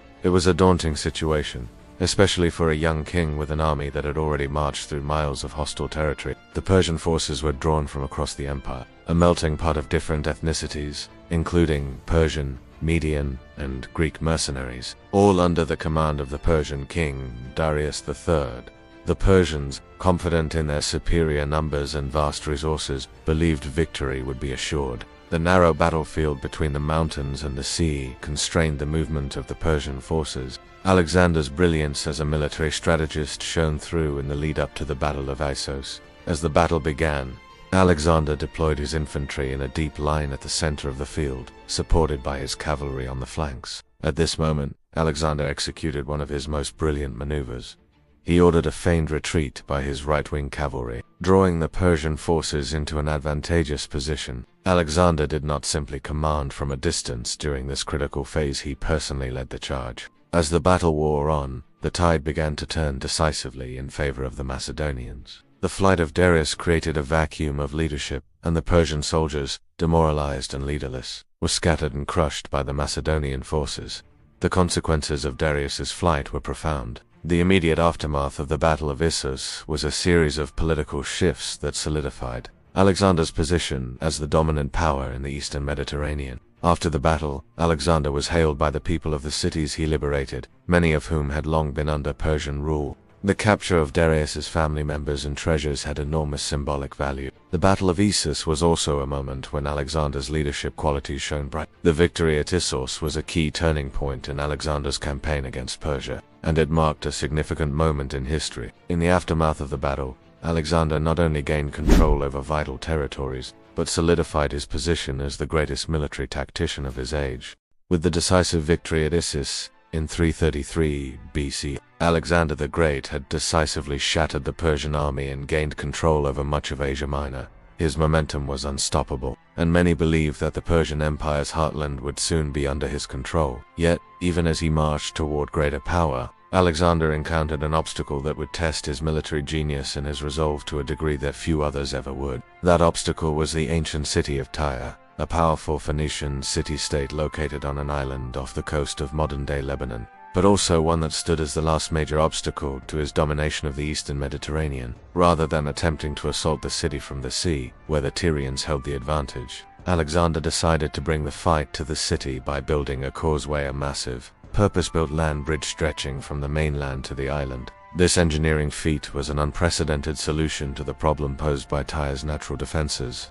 They attempted to thwart Alexander's efforts by launching naval attacks against the causeway, trying to burn the siege towers and disrupt the construction. He was not simply relying on brute force. He was using his knowledge of siege warfare, naval strategy. The Tyrians, under the leadership of their king, resisted with every means at their disposal. They used fire ships, attacking the Macedonian siege towers and attempting to disrupt the construction of the causeway. For Alexander, every day of the siege was a test of both patience and perseverance. The Tyrians fought fiercely, knowing that the loss of their city would likely lead to their destruction at the hands of the Macedonians. The city was taken after months of brutal siege warfare, and the victory was marked by intense bloodshed. It symbolized his ability to overcome any obstacle, no matter how daunting, and to outlast the most determined of opponents. Tyre had resisted both Persian and Macedonian domination for centuries, but in the end, it was Alexander's persistence and military brilliance that triumphed.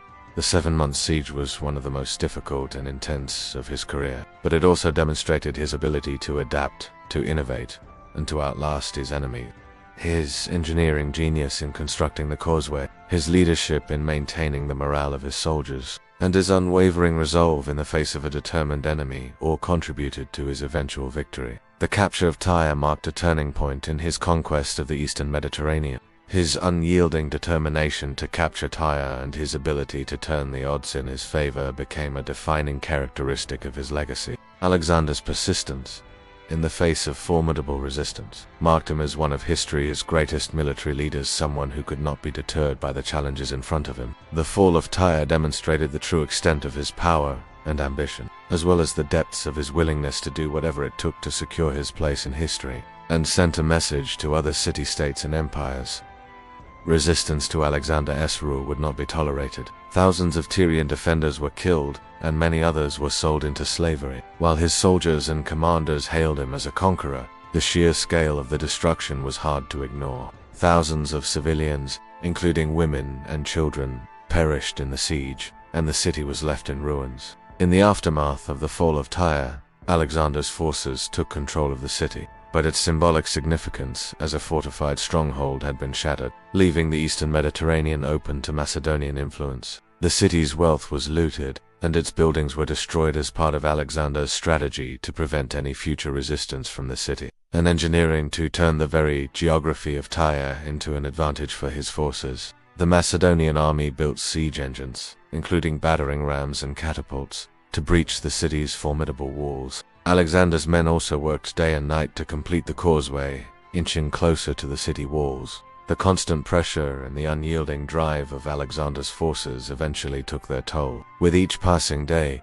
the Tyrians' resistance weakened as their resources dwindled, and the prospect of defeat became ever more imminent. The strategy of combining engineering and military force was a hallmark of Alexander's approach to warfare, allowing him to overcome the limitations of his army and defeat enemies much larger than his own. However, Alexander, ever adaptable, quickly responded by reinforcing the causeway and shoring up the defensive positions.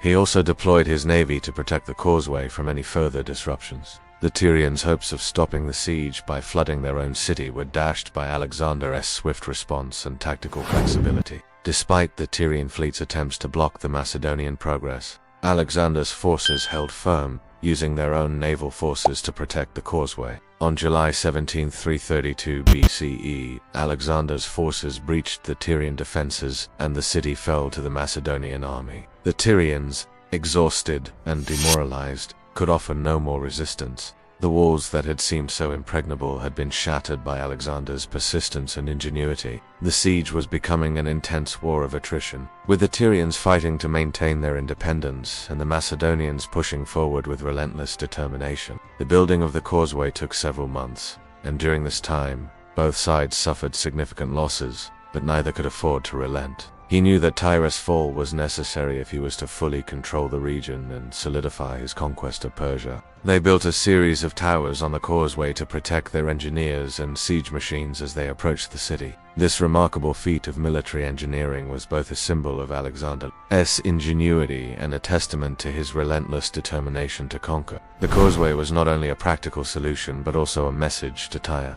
No matter the obstacle, Alexander would find a way to overcome it. Yet, Alexander was also acutely aware that Tyre would not be easily defeated. Its walls were high, its defenses extensive, and its navy was a formidable force, well-equipped and battle-hardened. Alexander, however, was not a man to back down from a challenge. He was relentless in his pursuit of victory, and it was his ability to adapt and innovate in the face of seemingly insurmountable odds that would define this siege. Tyre was one of the most formidable and wealthy cities in the region, boasting an impenetrable defense system, a strong fleet, and a well-trained army. It had long resisted foreign rule, including Persian control, and had remained independent in an age of expansionist empires. The city had been built on a small island about a half-mile off the coast, surrounded by deep waters, which protected it from direct assault. This positioning provided Tyre with a significant military advantage, as any attack on the city could be easily repelled by its navy or the city's towering walls. Even the might of the Persian Empire, with its vast resources, had been unable to break the city's defenses. To Alexander, capturing Tyre was not just a military necessity, was a strategic move that would cement his control over the eastern Mediterranean and send a clear message to any who might challenge his authority. But Tyre's natural fortifications and its fierce determination to resist would test the limits of Alexander's persistence. Tyre was unique in that it was a coastal city with a fortified mainland settlement and a well-defended island city, making it nearly impossible to conquer by conventional siege tactics. When Alexander arrived at Tyre, he saw not only a city of immense wealth and strategic importance in the face of Tyre's seemingly impregnable fortifications, Alexander's tactical ingenuity came to the fore. The construction of the causeway began immediately, with Alexander's forces working tirelessly to gather materials, including stones, timber, and rubble from the surrounding area. The Tyrians, however, were not passive in this defense. The construction of the causeway also demonstrated Alexander's strategic brilliance in adapting his tactics to the environment. The siege of Tyre was a grueling and protracted affair that lasted for 7 months. Despite the Tyrians' valiant efforts, Alexander's forces were unrelenting. The Tyrians, in their desperation, resorted to a last-ditch effort. They attempted to flood the causeway by opening the city as canals, hoping to wash away the siege works. After months of intense fighting and sieged warfare, the Macedonian forces finally reached the city's walls. The capture of Tyre was a momentous event in Alexander's campaign, but it came at a great cost. For Alexander, the fall of Tyre was not just a military victory, it was a statement, yet the victory came with a moral cost. The brutality of the siege and the harsh punishment of the Tyrians left a stain on Alexander's reputation. The fall of Tyre was a testament to Alexander's persistence and military ingenuity. In the end, the siege of Tyre was more than just a military conquest. It was a powerful symbol of Alexander's ability to overcome any obstacle in his path. After his victory at Tyre and his continued march eastward, Alexander the Great turned his attention to Egypt, a region that was both culturally rich and strategically significant. At the time, Egypt was under Persian rule, but its people had long resented Persian domination. The Persian Empire had exerted control over Egypt for several decades, and the Egyptians had endured harsh oppression under their Persian overlords. Unlike the Persian rulers before him, who had ruled Egypt from a distance, Alexander took the time to engage with the Egyptian traditions and beliefs. His decision to honor Egypt's culture and religion demonstrated his ability to adapt to the customs of the lands he conquered, a trait that would define much of his leadership style in the years to come. Throughout his campaign, Alexander sought to blend Greek and local cultures, believing that the fusion of East and West would create a stronger and more unified empire. In Egypt, this approach was exemplified by his decision to adopt the title of pharaoh, which resonated deeply with the Egyptians and reinforced their loyalty to his rule. Geographically, the site was ideally situated to control trade routes between the Mediterranean and the Red Sea, ensuring that the city would become a major economic center. The library attracted scholars and intellectuals from across the empire, eager to share their knowledge and contribute to the preservation of learning. He sought to create a space where different cultures could coexist and learn from one another, where Greek philosophy could be merged with Egyptian religious thought. The city became a center of intellectual and cultural achievement, attracting some of the greatest minds of the ancient world. The Library of Alexandria, in particular, would go on to become the symbol of intellectual curiosity and the preservation of knowledge. The city's strategic location on the Mediterranean allowed it to thrive as a commercial center, facilitating trade between the East and West. It was not just a military conquest or a political decision. It was a statement of his vision for the future in which East and West could coexist, learn from each other, and build something greater together. By founding Alexandria, Alexander left behind a cultural and intellectual legacy that transcended his short life. While his empire may have fragmented after his death, Alexandria remained a lasting symbol of his ambition and a reminder of the transformative power of knowledge, culture, and the blending of different worlds. The city became a beacon of knowledge, learning, and cross-cultural exchange, embodying the ideals of the Hellenistic age that he had sought to create. Alexandria's port became one of the busiest and most important in the ancient world, connecting Europe, Africa, and Asia. Scholars like Euclid, Archimedes, and Ptolemy would contribute to Alexandria's reputation as the intellectual capital of the ancient world, and where the intellectual achievements of both the East and West could be celebrated and advanced. The city became a symbol of the power of ideas and the importance of cultural exchange. In many ways, it encapsulated the very essence of Alexander's vision for the world, a world united through learning, understanding, and the pursuit of greatness. Alexandria, under Alexander's guidance, became a symbol of the unification of the known world, a place where the borders between cultures were blurred in the pursuit of knowledge, innovation, and progress. The city also became home to the Museum of Alexandria, an institution that served as a center for scientific research and cultural exchange. The blending of Greek and Egyptian traditions in Alexandria made it a beacon of Hellenistic culture and learning, and it soon became one of the most influential cities in the ancient world.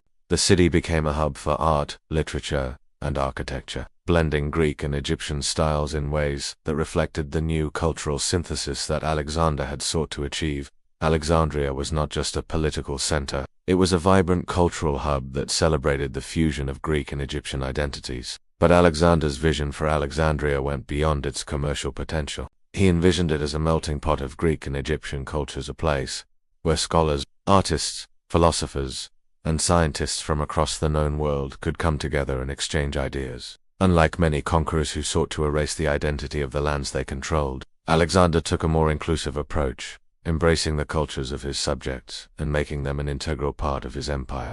As part of his vision for an empire that fused Greek and Eastern cultures, Alexander decided to found a new city, one that would symbolize the union of the two worlds. In 331 BCE, he chose a site near the Mediterranean coast, along the Nile Delta, to establish the city of Alexandria. This strategic location was not only a hub for trade and commerce, but also a center for culture and learning that would come to symbolize the Hellenistic world. He made sure to visit the Oracle of Ammon at Siwa Oasis, one of the most famous religious sites in Egypt. Alexander sought the oracle's blessing and, according to some accounts, was declared the son of Ammon, further legitimizing his rule in the eyes of the Egyptians. This act not only endeared him to the local population but also strengthened his divine right to rule, aligning him with the gods in the eyes of his new subjects. When Alexander approached the borders of Egypt in 332 BCE, he was met not with resistance, but with open arms. The Egyptians, weary of their Persian rulers, welcomed the Macedonian king as a liberator. Alexander's approach to Egypt marked a significant departure from his usual conquest tactics. Unlike the brutal sieges and relentless campaigns that characterized his previous victories, Alexander adopted a more diplomatic and respectful approach toward the Egyptians. He did not impose harsh terms upon the population or sack their cities. Instead, he acknowledged and respected the rich cultural and religious traditions that had existed in Egypt for centuries. His ability to balance military conquest with cultural sensitivity helped him gain the loyalty of the Egyptian people, and he was quickly hailed as a Pharaoh the Divine, ruler of Egypt. This moment of recognition was an important political and symbolic victory for Alexander, marking his integration of Egypt into his growing empire. Alexander's decision to adopt the role of pharaoh was not merely symbolic. It was a shrewd political move that helped solidify his rule over Egypt. By presenting himself as a ruler who respected the ancient traditions of Egypt, Alexander built a rapport with the Egyptians that allowed him to govern without the resistance that often accompanied imperial conquest. This respect for local customs was not limited to Egypt. While his diplomatic approach to Egypt helped secure his rule, Alexander sought to leave a more lasting legacy in the region. The decision to found Alexandria was a brilliant strategic move on multiple fronts. One of the most notable features of Alexandria was the establishment of the famous Library of Alexandria, which would become the largest and most significant library in the ancient world. Alexander's decision to create such a city was not simply a matter of establishing a political stronghold. It was a profound expression of his vision for the future of the empire. Although Alexander's life was tragically cut short, his founding of Alexandria ensured that his legacy would endure long after his death. The Hellenistic influence in Alexandria also extended beyond philosophy and science. In addition to its cultural significance, Alexandria's economic importance continued to grow, especially after the reign of Alexander. The founding of Alexandria marked a turning point in Alexander's empire. Through Alexandria ensured that his influence would be felt for centuries to come. The founding of Alexandria is a testament to Alexander's legacy as not only a conqueror, but as a visionary who sought to change the course of history. With Egypt firmly under his control and the foundations of his empire stretching from Greece to Persia, Alexander the Great's ambition was unbounded. His conquest of the Persian Empire had been swift and decisive, but his vision extended far beyond the lands of Persia. The journey itself was fraught with difficulties, as his army had to traverse the Hindu Kush, a formidable mountain range that posed both logistical and physical challenges. But with the promise of new lands came new challenges, chief among them the mighty Indian king Paris, whose army was well equipped and ready to defend its territory. The river was wide and fast-flowing, and the Indian king Porus had positioned his army on the opposite bank. Using the natural terrain to his advantage, he used the river's natural barrier to protect his army, ensuring that any attack by the Macedonians would have to cross the water, making them vulnerable to his well-trained forces. The elephants, trained for battle, would be a formidable presence on the battlefield, capable of trampling enemy lines and causing chaos in the ranks of any opposing army. The terrain favored Paris, and the river presented a natural barrier that would make crossing difficult and dangerous. Despite these challenges, Alexander displayed his trademark strategic brilliance. He devised a plan to outmaneuver his enemy, using both deception and surprise to turn the tide in his favor. The battle began in earnest as Alexander's forces, though outnumbered, pressed their advantage. Despite the initial advantage of Porus's position, Alexander's forces were able to break through the Indian defense, largely due to the superior mobility and tactics of his cavalry and infantry. Porus's army was formidable, composed of war elephants, chariots, cavalry, and infantry forces that far outnumbered Alexander's own. As the battle progressed, the war elephants of Porus's army proved to be less effective than anticipated. His army's ability to adapt, his leadership on the front lines, he offered the Indian king his freedom and allowed him to maintain control over his kingdom. This gesture was a reflection of Alexander's understanding that military victories, while crucial, were not enough to solidify an empire. He encouraged his soldiers to intermarry with local women, fostering a sense of unity and blending Macedonian and Indian cultures. He also adopted some of the traditions of the region, further solidifying his image as a ruler who respected the lands he conquered. Gaining the loyalty of local rulers and ensuring the smooth integration of conquered lands into his empire was just as important. And the loyalty of his soldiers ensured that, despite being heavily outnumbered, they were able to defeat Porus's much larger force. The victory over Porus, the respectful treatment of a defeated king, and the blending of Greek and Indian cultures set the stage for the further spread of Hellenistic influence in the region. Alexander's brief presence in India laid the groundwork for future cultural exchanges that would continue long after his death. Not only had he secured a major victory over one of the most powerful kings in the region, despite being heavily outnumbered, Alexander's brilliance in battle, his strategic ingenuity, and his ability to adapt to new challenges ensured his victory. It demonstrated his military genius and his ability to overcome the toughest challenges. It also set the stage for the blending of Greek and Indian cultures, an influence that would endure long after his death. The battle was a testament to Alexander's vision for the world, a vision of conquest,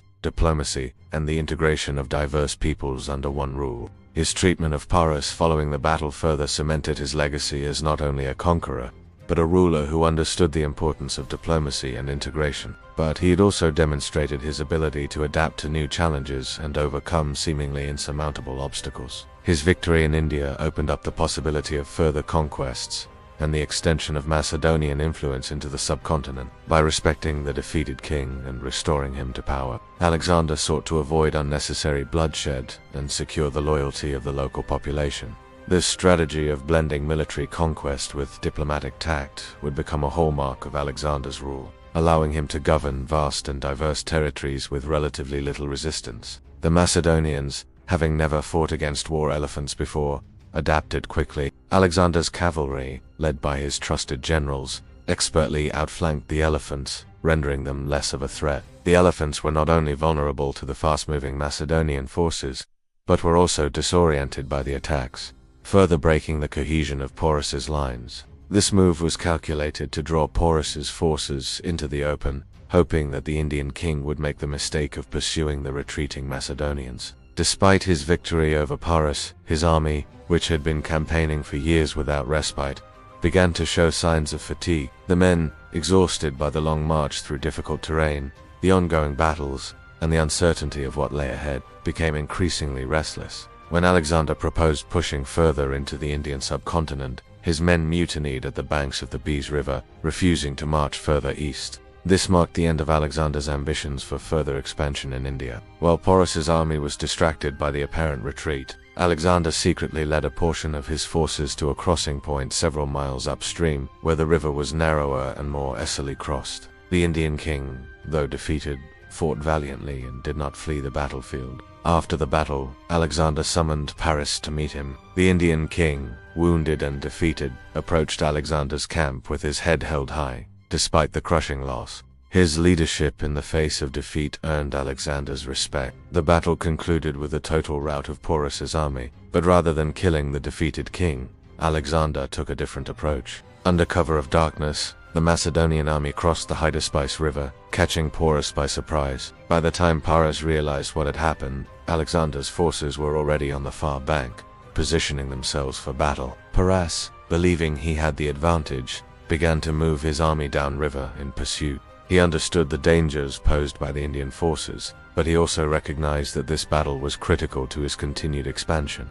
The outcome of this confrontation would determine not only the future of his campaign, but also the legacy he would leave behind. Alexander knew that defeating Paris would open the door to further conquest in India and solidify his reputation as an unstoppable conqueror. The presence of war elephants, in particular, was a new and dangerous element for the Macedonians, who had never fought against such massive beasts. The rugged terrain, dense forests, and extreme weather conditions made the crossing one of the most difficult of Alexander's career. The army had already been through years of relentless campaigning, and the hardships of the mountains tested their endurance. Yet Alexander's drive never faltered. His belief in his destiny to lead his army to the ends of the earth sustained him and his men. His gaze turned eastward, toward the vast, unknown expanse of India, a land of powerful kings, ancient civilizations, and formidable armies. Alexander believed that he was destined to conquer the entire known world, and the subcontinent was the next challenge in his relentless pursuit of greatness. In 326 BCE, with his forces weary but determined,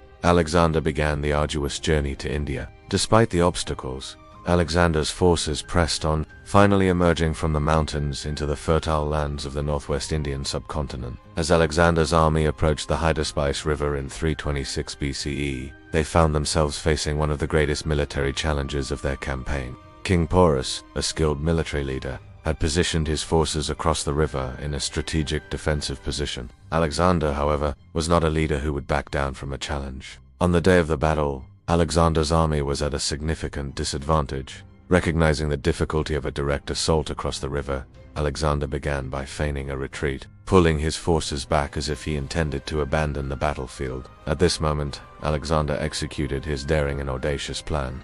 Alexander's swift crossing of the river and his ability to surprise his enemy were a testament to his genius as a military strategist. The Macedonian forces were not only better trained but had the benefit of superior discipline. The battle was fierce and hard-fought, with both sides suffering significant losses. However, it was Alexander's tactical brilliance that ultimately secured the victory. In the chaos of battle, Porus's forces were overwhelmed. Unlike many conquerors who might have executed a defeated enemy ruler to consolidate their power, Alexander chose a more diplomatic approach with King Paris, in a move that demonstrated his diplomatic acumen and respect for his adversaries. Alexander treated Paris with honor. Alexander's treatment of Paris was a masterstroke of diplomacy. In addition to his respect for Paris, Alexander sought to integrate Indian culture into his empire.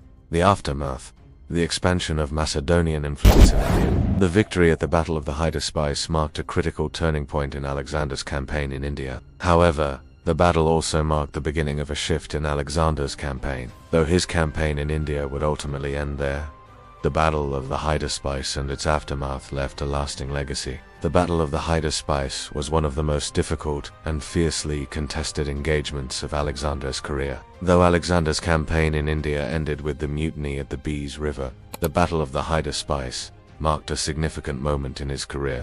Alexander the Great had been on a relentless path of conquest for years, and by 326 BCE, he had achieved what many considered the impossible. Having toppled the mighty Persian Empire, secured Egypt, and conquered vast swaths of territory across Asia Minor, the Levant, and Persia, Alexander turned his eyes toward the Indian subcontinent. The Battle of the Hydaspes had secured his dominance over King Paris and opened the door to further conquest in India. His vision of an empire that spanned the known world seemed within reach. Yet, despite his immense success, Alexander faced an insurmountable challenge not from his enemies, but from within his own ranks. The battle at the Hydaspes had been a hard-fought victory, but it was followed by a sense of physical and emotional exhaustion. Some of the soldiers feared the unknown threat posed by Indian armies, while others were simply weary and homesick. They had longed for the end of their journey, to return to their families and the familiar comforts of home. The constant wars,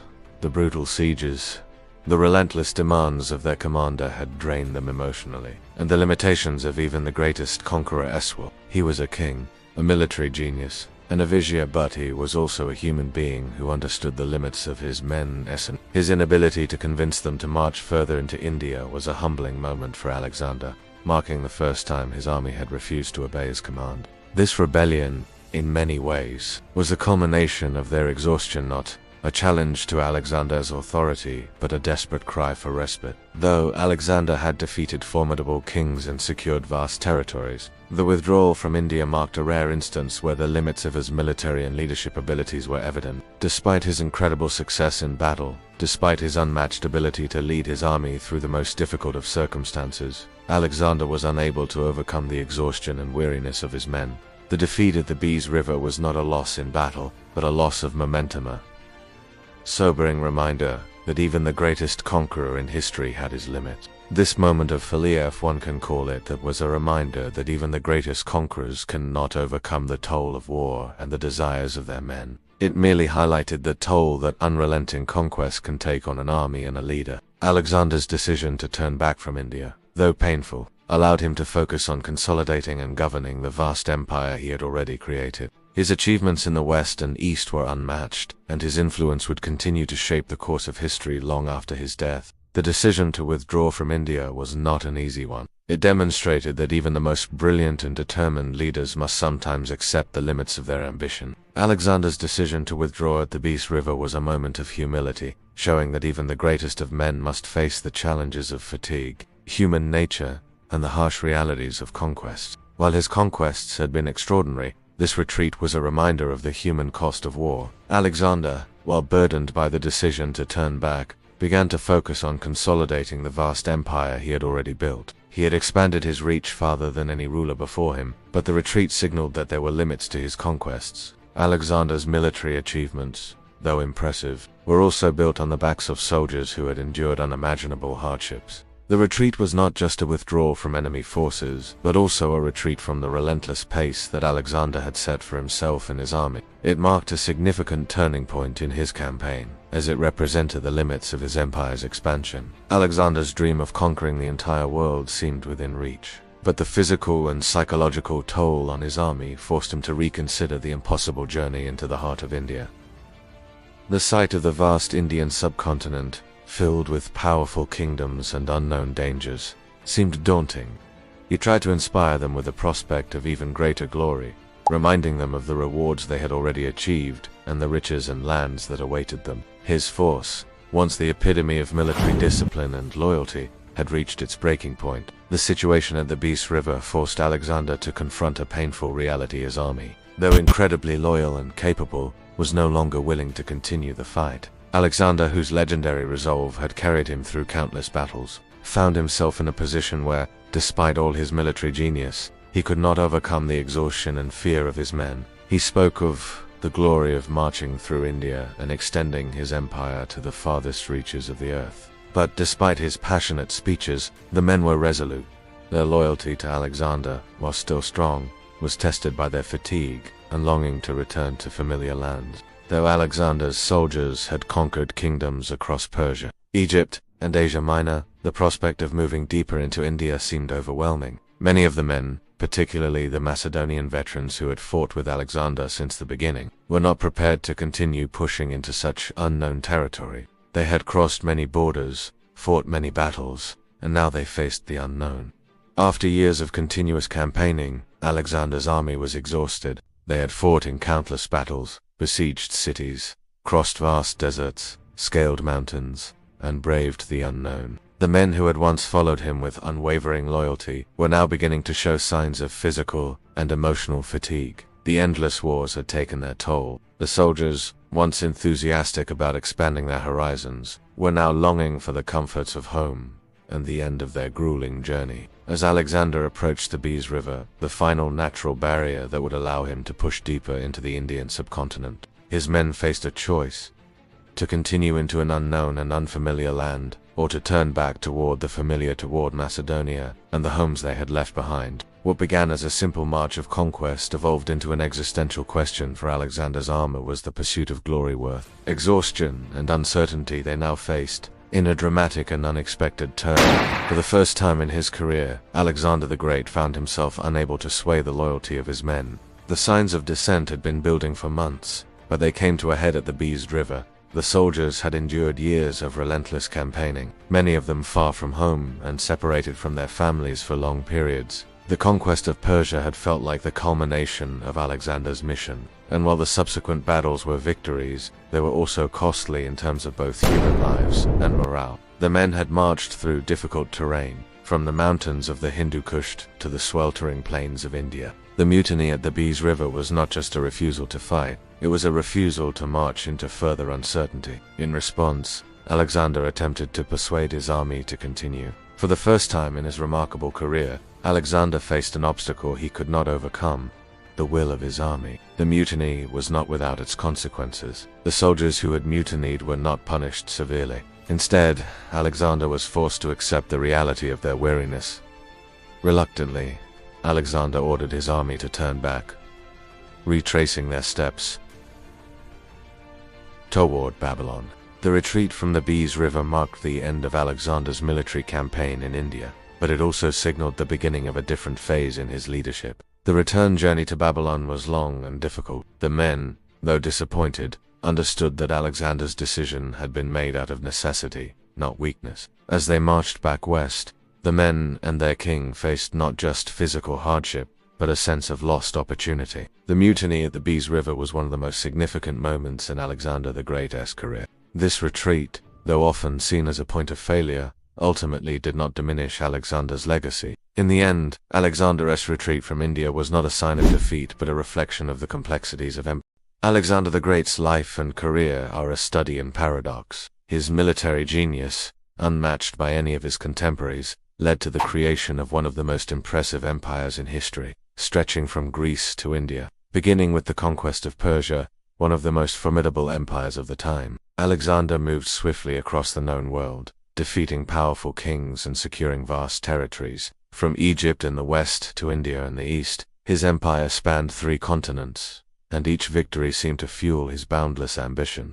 His Hellenistic empire was the first of its kind of fusion of Greek and Eastern cultures that would have a lasting impact on the Mediterranean and beyond. The spread of Greek philosophy, art, and science, combined with the rich traditions of the lands Alexander conquered, set the stage for an era of intellectual and artistic flourishing that would be felt for centuries. He was a master strategist, known for his ability to adapt to diverse challenges, whether facing superior numbers, unfamiliar tactics, or difficult terrain. His generals, once his trusted allies, began to question his judgment and his relentless pursuit of conquest.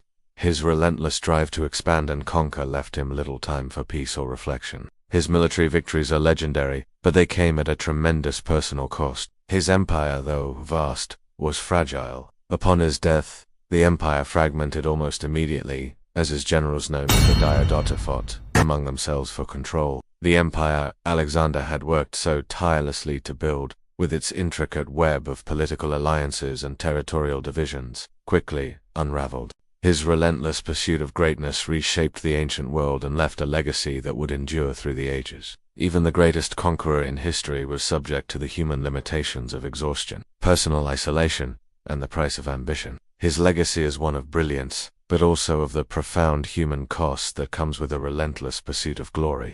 He was a military genius, a visionary leader, and an empire builder whose ambition knew no bounds. In the end, his legacy serves as a reminder that while greatness is achievable, it is never without sacrifice. Alexander's story is one of a conqueror who reached the pinnacle of his ambition, only to find that the very pursuit of immortality can sometimes lead to the loss of everything that makes life meaningful. Yet, the cost of his greatness was steep. His health, his personal relationships, and the very empire he created was sacrificed along the way. In the end, his empire may have fallen apart, but his name, his ambition, his vision will forever live on. His vision of a unified world under one rule was never realized, and his empire was divided into competing Hellenistic kingdoms. When he died in 323 BCE, his empire was at its zenith, but Alexander himself never had the chance to rule over it in a more stable, personal way. His death, premature and sudden, left the world wondering what might have been if he had lived longer to consolidate and govern the empire he had built. The cultural exchange he initiated through his conquests helped shape the Hellenistic world and laid the foundations for the rise of the Roman Empire. The cities he founded, particularly Alexandria, became centers of learning, science, and art, and the legacy of Greek culture spread across the Mediterranean and into Asia. His influence on philosophy, art, science, and literature would reverberate through history, shaping the Western world for centuries. The pressure of ruling an empire that stretched from Greece to India put a strain on even the most loyal of men. Alexander's inability to provide the personal warmth and leadership that might have grounded his reign led to fractured relationships. Alexander's ambition was so vast that it exceeded the practical limits of governance. His empire, held together by his force of personality and military genius, was unsustainable without his unifying presence. In this sense, Alexander's death was not just a personal loss, but a profound loss for the world he had created. The vision of a unified empire, a cultural and political melting pot, was left unfinished, and his successors struggled to maintain the vast territories he had conquered. His own family, his mother Olympias, his wife Roxanne, and his half-brother Philip III were caught in the political and personal turmoil of his reign. The weight of empire building left little room for the human connections that might have offered him solace. The pursuit of glory and immortality demanded sacrifices that went far beyond the battlefield. His soldiers, who had once followed him with unwavering loyalty, grew disillusioned by the relentless nature of their campaign. The mutiny at the Bees River in 326 BC, where Alexander's troops refused to march further into India, marked the first time his army had rebelled against him. After years of bloodshed, his men longed for rest and a return to their families. This rebellion was not just a military defeat, it was a personal blow to Alexander's authority and a reminder of the limits of his power. Alexander's physical health, once robust and powerful, began to deteriorate as the years of constant campaigning took their toll. His body, which had been a symbol of strength and vitality, became ravaged by wounds, stress, and illness. It is said that Alexander suffered from several illnesses during his campaigns, and the relentless strain of war eventually caught up with him. Some historians argued that his early death at 32 was the result of a fever brought on by the hardships of his campaigns, while others suggest that he may have been poisoned by political rivals. Regardless of the cause, his declining health was a testament to the toll that his ambition had taken on his body. His use of psychological warfare, such as feigned retreats, and his innovative battle tactics, like the use of the phalanx and cavalry in concert, made him a commander unlike any other, a conqueror in every sense of the word. His campaigns reshaped the ancient world in ways that are still felt today. He did not seek conquest merely for power or wealth, he sought to create a new world order. His ambition was driven by a belief in his divine right to rule, a sense of destiny that was deeply ingrained in his psyche. He saw himself not just as a conqueror, but as a unifier of civilizations, a ruler who could bring together East and West under one banner. In this sense, his empire was not just a territorial conquest, but an ideological one. The cities he founded, such as Alexandria in Egypt, were intended to be hubs of cultural exchange, where Greek and Eastern traditions could merge, where knowledge and ideas could flow freely between the conquered and the conqueror. Alexander sought to create a world that was greater than the sum of its parts, a world where diversity and unity coexisted. But Alexander's relentless drive for greatness is single-minded. Ambition to carve his name into the annals of history came at an undeniable cost, both to himself and to those around him. His story is one of triumph and tragedy, brilliance and sacrifice, leaving a legacy that would endure for centuries, but also illustrating the heavy toll of unyielding ambition. Alexander's military achievements are legendary, and they alone would have been enough to guarantee his place among the greatest conquerors in history.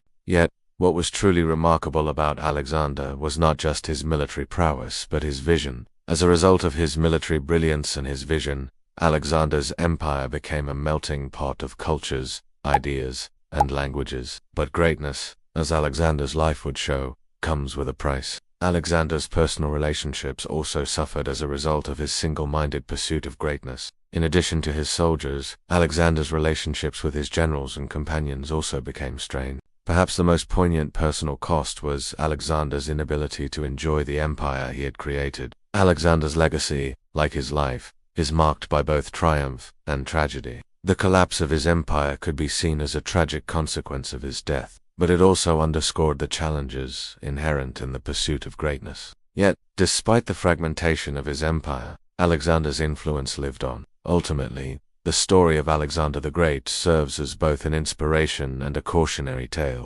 Alexander's story is a reminder that the pursuit of immortality, whether through glory, conquest, or achievement, comes with its own set of challenges. Alexander's life, marked by both triumph and tragedy, is a story of a man who sought to conquer the world but ultimately paid the price for his ambition. The relentless pursuit of greatness may have brought Alexander the world, but it also cost him his health, his happiness, and the peace he so desperately sought.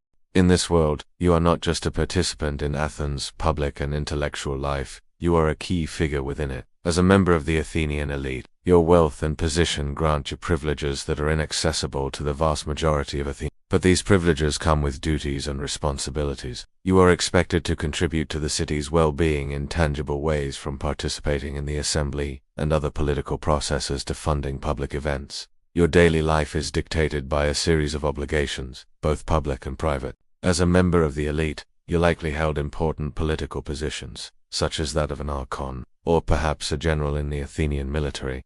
These roles were not merely ceremonial. They required leadership, decision-making, and a keen understanding of the complex politics of Athens. Marriages among the wealthy were arranged for political and social advantage, ensuring that alliances between families were formed and maintained. The most notable example of this would be participation in religious rituals, such as those dedicated to Athena or other gods of the Athenian pantheon. The weight of social expectations was heavy, but women of the elite class had their own forms of power, even if they were often hidden behind the constraints of traditional gender roles. Athens was the birthplace of many philosophical schools, and during this period, the city was a hub for thinkers like Socrates, Plato, and later, as an elite member of Athenian society, you would have been expected to engage with these intellectual currents, either directly or by sponsoring the work of philosophers, artists, and scholars. The most revered women in Athenian society were those who served as priestesses, holding positions of prestige and honor. The great dramatists Aeschylus and Euripides wrote their masterpieces in Athens, and the elite played a key role in ensuring these works were produced. The productions were highly publicized, and your name would be associated with the success or failure of the show. If the play was successful, it would be a point of pride for you, enhancing your reputation in Athenian society. If it was a failure, it could have negative consequences, as public opinion and the favor of the people were vital to your status. Though they were largely excluded from public life, they exerted influence through their roles as wives, mothers, and religious figures. However, these responsibilities also meant that elite life was far from carefree. The demands of Athenian democracy, the pressures of cultural patronage, and the expectations placed on both men and women created a world where privilege was constantly intertwined with obligation. For all the wealth, power, and prestige that came with being part of the elite, it was a world shaped by complex social dynamics and ever-present political tension. The role of women in Athenian society, especially those in elite families, was defined by marriage, family, obligations, and religious duties. Despite their limited public visibility, elite women wielded significant power within the private sphere. Every year, the city held the Dionysia, a religious and cultural festival dedicated to the god Dionysus. Plays often explored complex issues such as justice, the role of the gods, and the nature of power. As an elite citizen, you would be expected to be familiar with these themes and to engage with them in both intellectual and social contexts. During this festival, dramatic performances were held, and wealthy citizens like yourself were expected to fund these productions, often sponsoring playwrights, actors, and the chorus. This responsibility was part of your role as a patron of the arts, and part of your civic duty. The role of a priestess, though limited to a select group of women, granted significant influence as a result. The elite were well versed in the ideas of Socrates and the pre-Socratic philosophers,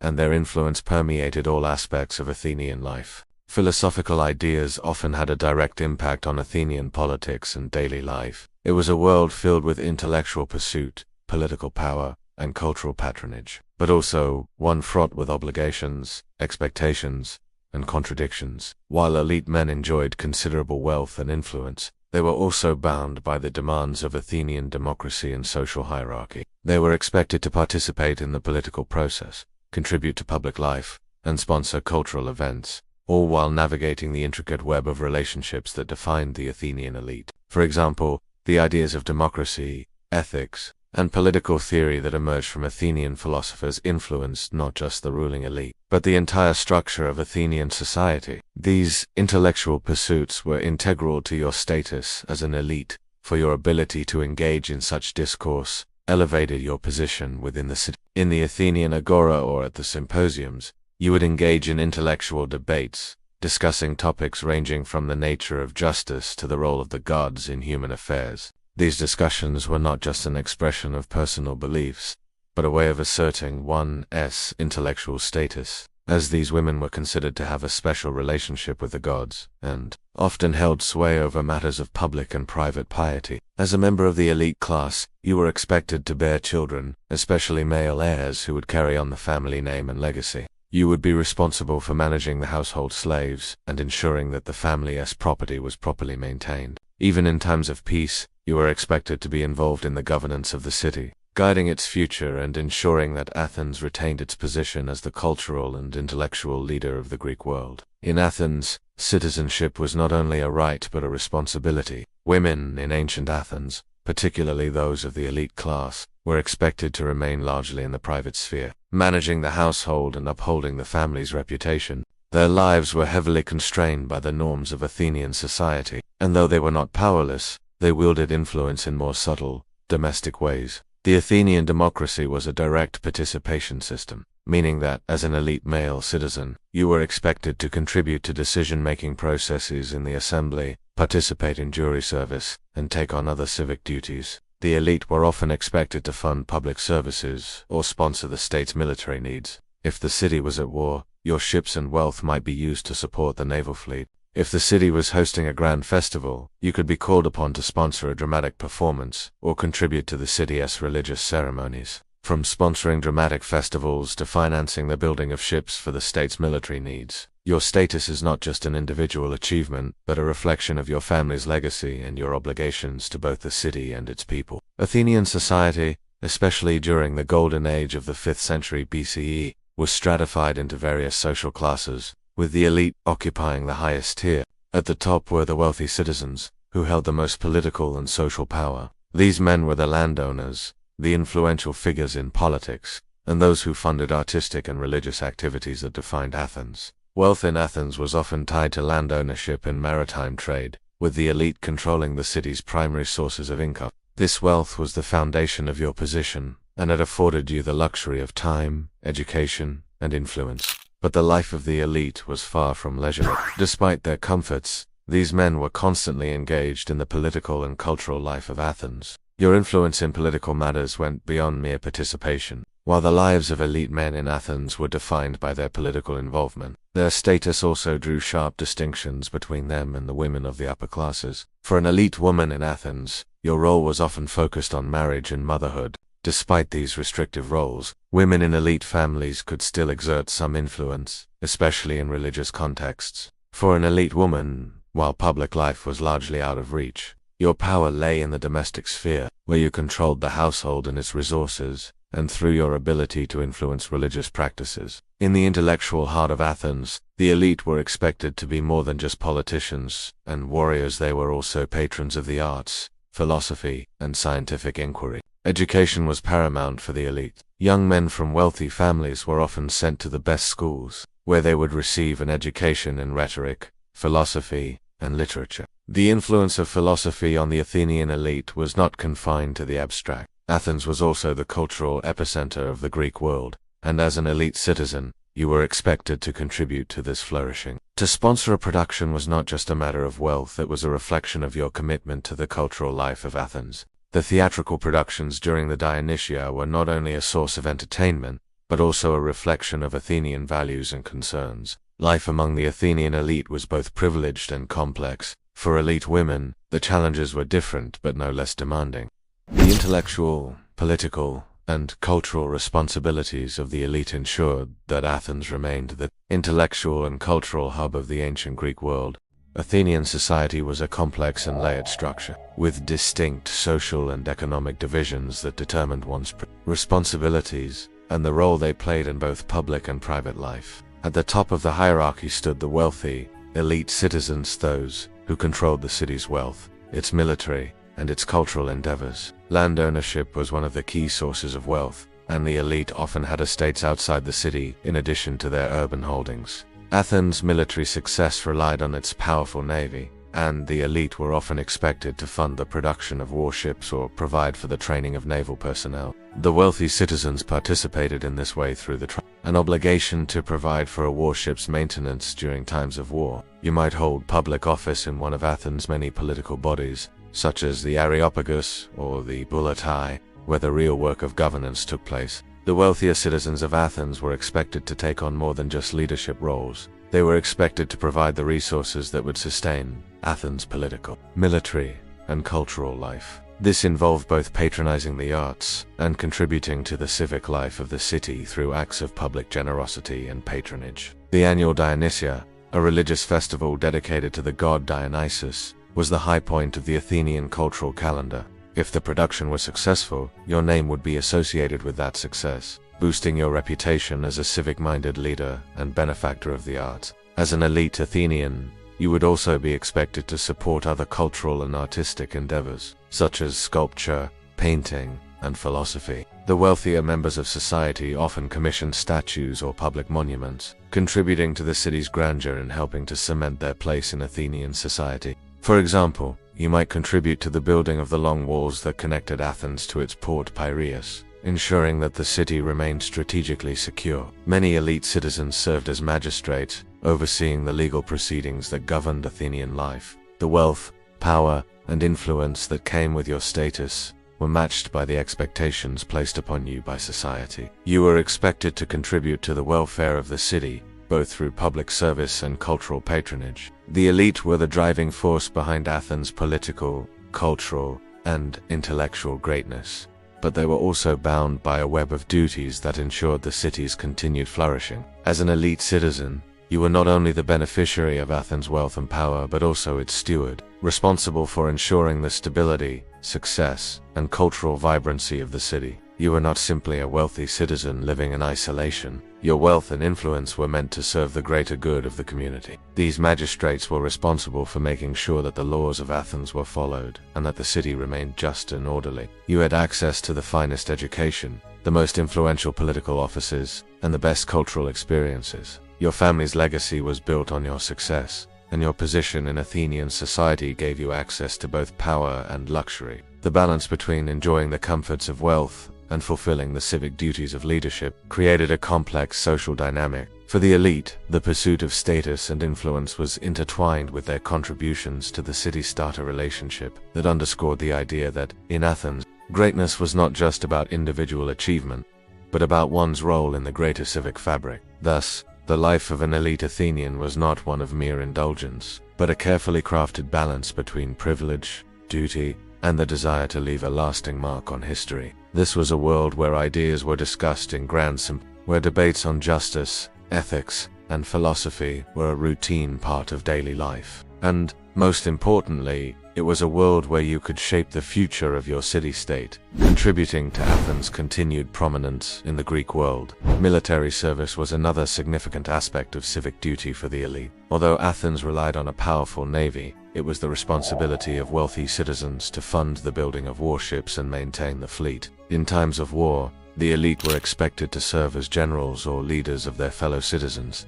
guiding Athens to victory on the battlefield. Athens, with its monumental architecture and stunning art, became the envy of the Greek world largely because of the contributions of its elite citizens. If the production failed, however, the blame could reflect poorly on you, so the stakes were high. Nonetheless, the reward social prestige, political influence, and personal satisfaction were considerable, especially in a society that placed such importance on intellectual and cultural achievements. It featured theatrical performances by the city's greatest playwrights, including whose works still influence drama to this day. As an elite citizen, it was not only expected but an honor to sponsor these performances. As an elite citizen, you would be expected to balance your wealth and status with a sense of responsibility to the city-state. Public service was an integral part of your identity, and it was often viewed as a civic duty rather than a voluntary activity. The elite were expected to take on important roles, whether it was in military service,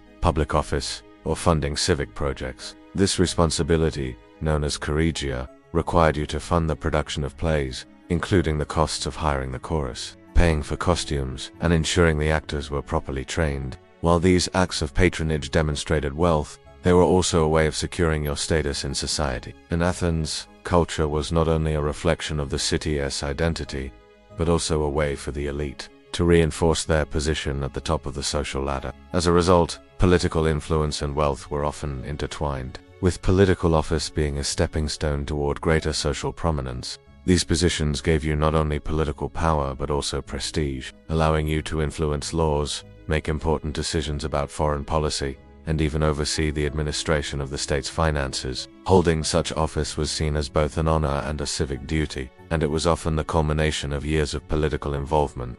It was a costly responsibility, but it came with significant honor and was considered an important civic duty. However, maritime trade was just as important. This was the body in which the key decisions of the city-state were made, including matters of war, diplomacy, and governance. While the concept of democracy in Athens was radical at the time, it was limited in scope. Only free men born to Athenian parents had the right to vote and to hold political office. Women, slaves, and foreign residence metics, who were often merchants or craftsmen, were excluded from the democratic process. Athenian merchants and aristocrats controlled the bustling sea trade routes that connected Athens to the rest of the Mediterranean world. This trade, particularly in commodities like olive oil, pottery, and grain, allowed the elite to accumulate significant wealth, which they could use to finance both private luxuries and public endeavors. These men were the political leaders, the patrons of the arts, and the ones whose decisions and wealth shaped the direction of Athens. In Athens,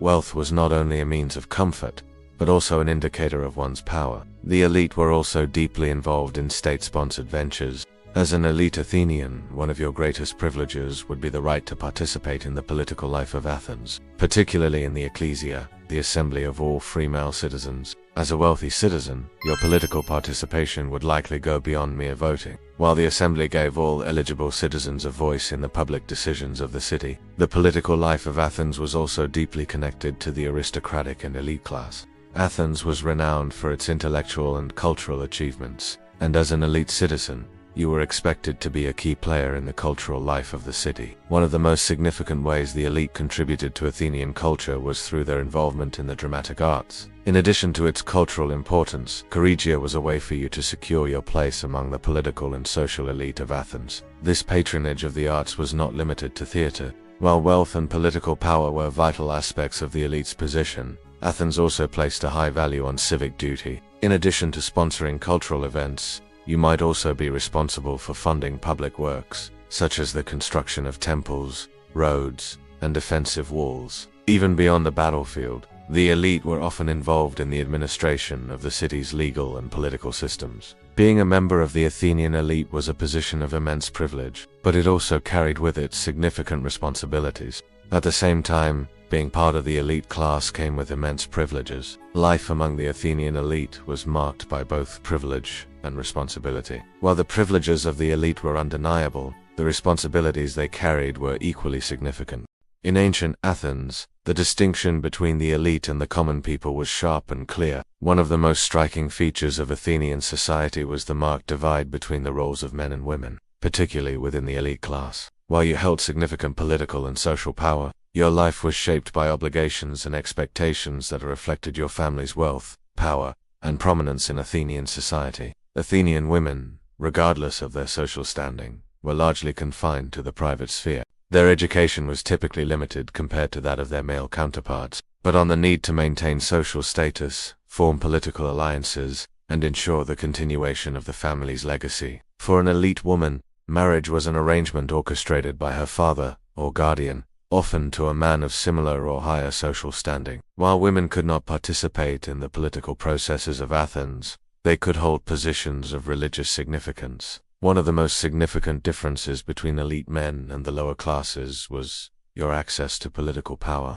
Leadership in Athens came with significant prestige, but it also demanded immense effort. You would likely take on positions like magistrates or generals, key roles in managing the city's military, judicial, and administrative systems. This was known as liturgies, a practice that placed financial obligations on wealthy citizens to provide for the greater good of the state. For example, you might be asked to fund a trireme, the Athenian worship, or to sponsor a choregia, where you would fund the production of a play for the annual Dionysian festival. Your primary duty in this regard was to produce male heirs who could inherit your wealth and carry on your legacy. The birth of sons was crucial to maintaining your family's position in Athenian society. While love might have been a consideration, the pragmatic goals of social advancement and political alliance were more significant. This patronage was not merely a voluntary gift, but a key element of your status within the elite class. However, as an elite male, you would have been expected to maintain your dignity and manage the political implications of your marriage.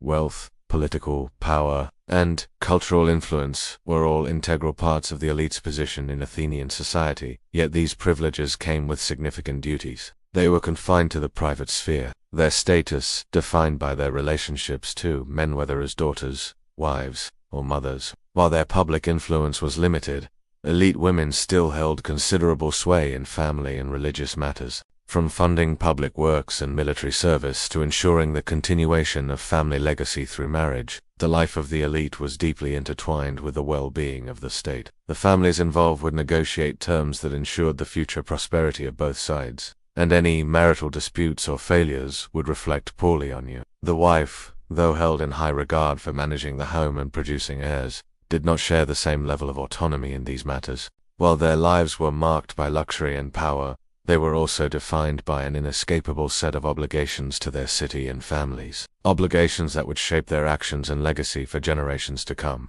The more prominent your public contributions, the greater your influence in Athenian society. It was a life of constant responsibility, public service, and political engagement. As an elite, you were expected to be the model citizen, someone who exemplified Athenian values and whose life contributed to the city's success. While your wealth afforded you luxuries that were unavailable to the lower classes, these privileges came with a deep sense of duty. As a wealthy citizen, you were not only allowed but expected to take part in the city's democratic process. You were also expected to be a moral example to those around you. The Athenian elite held a significant role in shaping the city-state's future, and with that came immense pressure to perform, both publicly and privately. While your life was marked by political and cultural contributions, your position in society was heavily shaped by your family's reputation and standing. The Athenian idea of citizenship demanded that the elite contribute their wealth, time, and influence to maintaining the prosperity of Athens both in times of peace and war. If you failed to meet these responsibilities,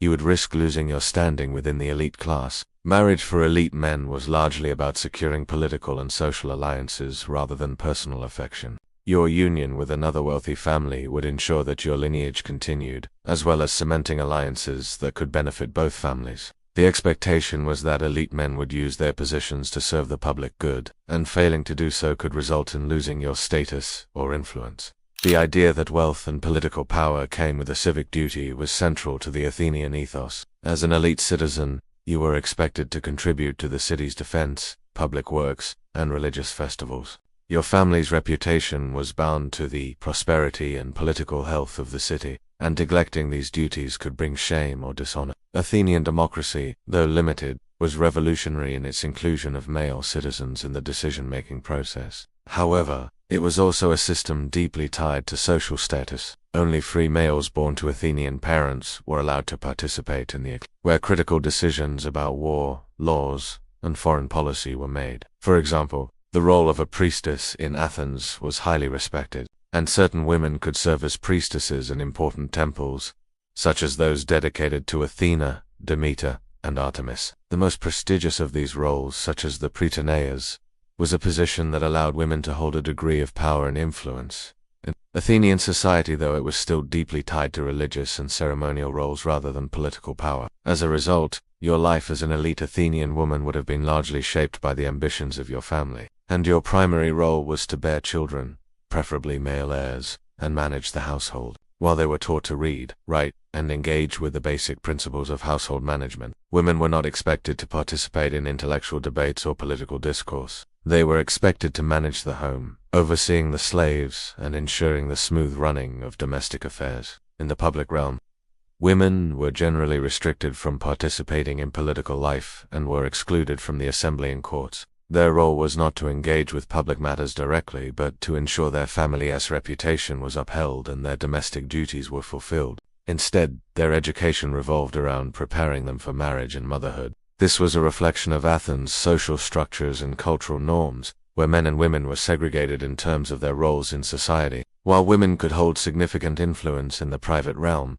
their public presence was limited to a few specific roles. Their social identity and status were largely defined by their relationships to men, whether as daughters, wives, or mothers, marriage, public service, and participation in the city's political, militarily, and cultural life were the cornerstones of your role within the community. Though you enjoyed many privileges, your identity and actions were still deeply intertwined with the city-state's greater needs. While elite men had access to political power, education, and public life, women, even those from the wealthiest families, had a very different existence. Athenian women's primary responsibilities were confined to managing the household, raising children, and ensuring the family's social reputation. Although some women could wield significant influence in religious and familial contexts, their rights and roles in public life were severely restricted. For an elite Athenian male, the privileges and responsibilities of your status were numerous and varied. As a male member of the elite, you lived in a society where gender defined one's opportunities and responsibilities. Even the wealthiest women of Athens, those from the elite class, were expected to adhere to these gendered roles.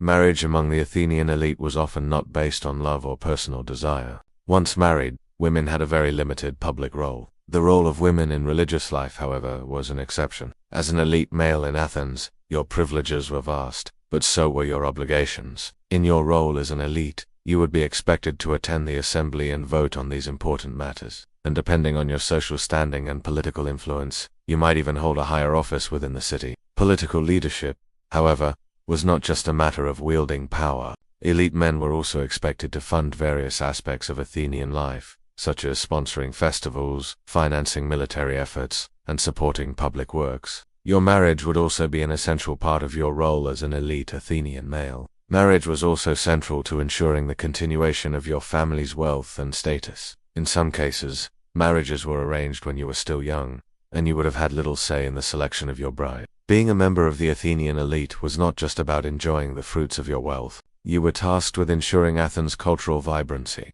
its military strength, and its political stability. In this system, your position in society was not simply about wealth or birthright, but also about your ability to serve the city's needs. The life of an elite Athenian man was defined by a complex balance of privilege and responsibility. At the same time, the role of elite women in Athenian society was fundamentally different. Ultimately, the Athenian elite were the cornerstone of the city's success, tasked with preserving the political, cultural, and social order.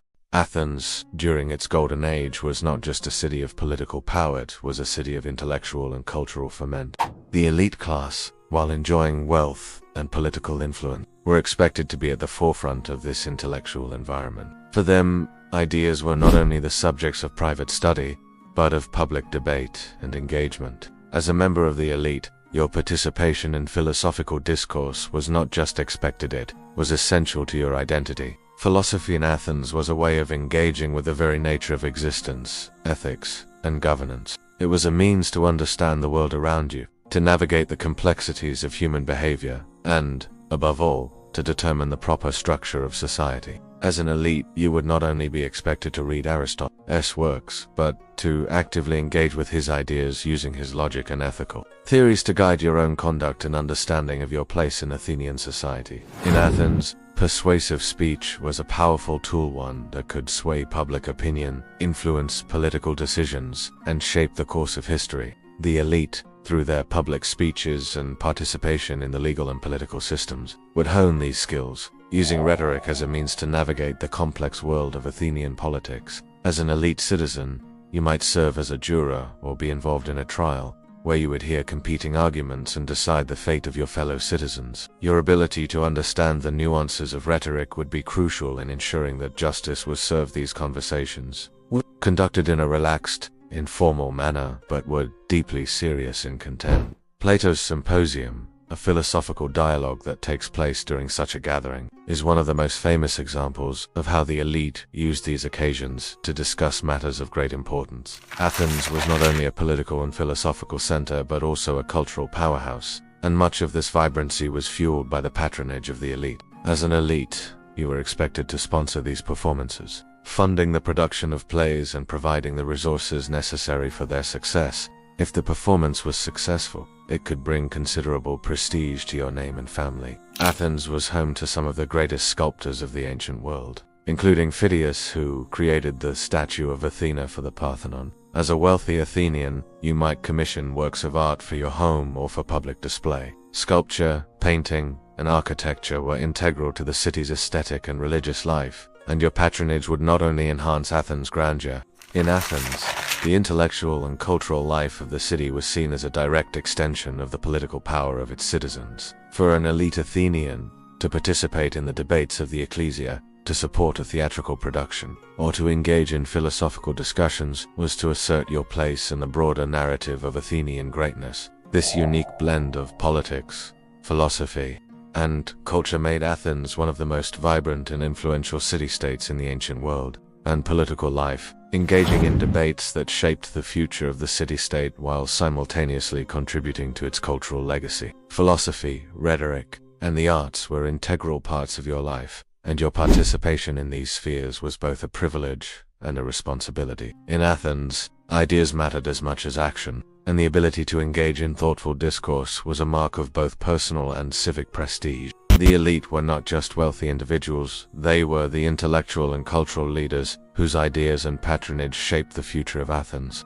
but also affirm your status as a leader in the cultural life of the city. If it failed, it could reflect poorly on your ability to contribute to Athenian culture. Philosophy and rhetoric were not just academic pursuits, but were directly tied to political power and cultural patronage. As a wealthy citizen, you were expected to contribute to the flourishing of the city through your intellectual engagement, political participation, and support for the arts. In this way, the elite of Athens helped to ensure that the city would be remembered not only for its military and political achievements, but also for its unmatched intellectual and cultural legacy. The drama festival was a place where the elite could show their patronage of the arts and demonstrate their commitment to the cultural and religious life of the city. This role, known as choresia, was seen as both a civic responsibility and a means of enhancing your social status. The arts, whether in the form of drama, sculpture, or painting, were integral to Athenian identity, and as a wealthy citizen, it was both your duty and privilege to support them. And you would be expected to make decisions based not only on facts,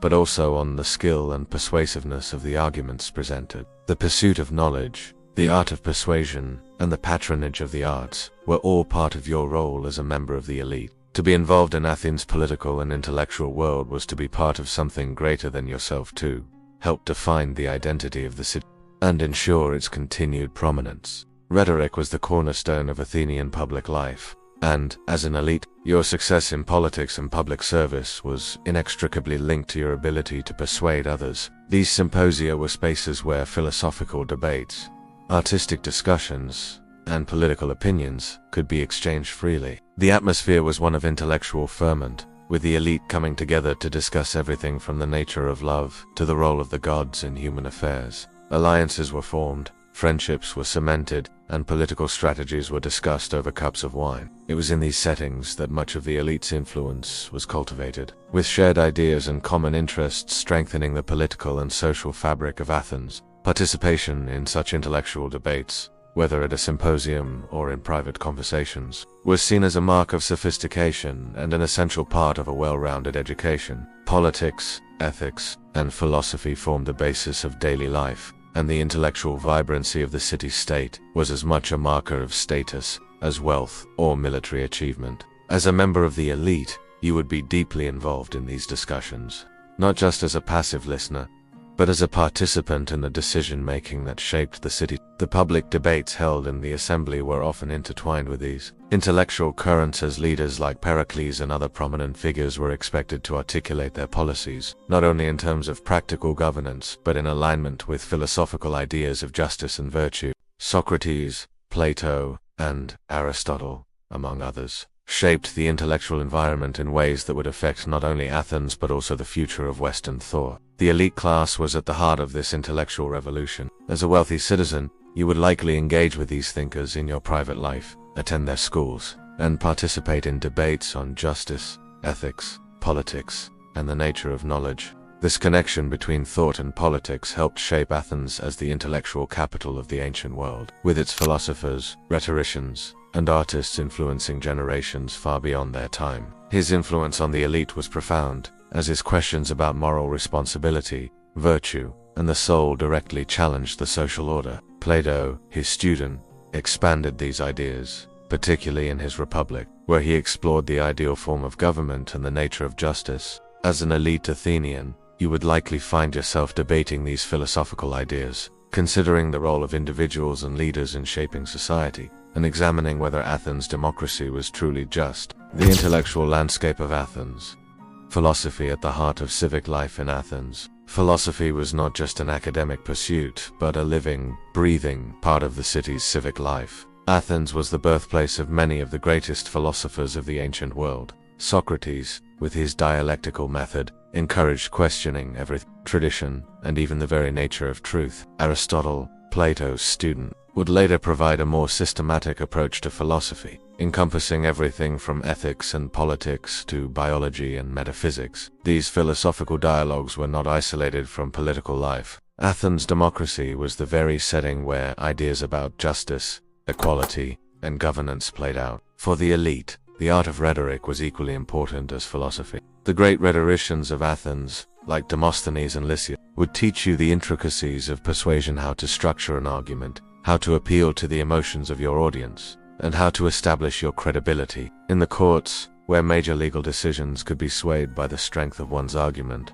rhetoric was vital. As an elite Athenian male, much of your intellectual and cultural life would revolve around the symposium, an exclusive social gathering, blended intellectual conversation with drinking, feasting, and entertainment.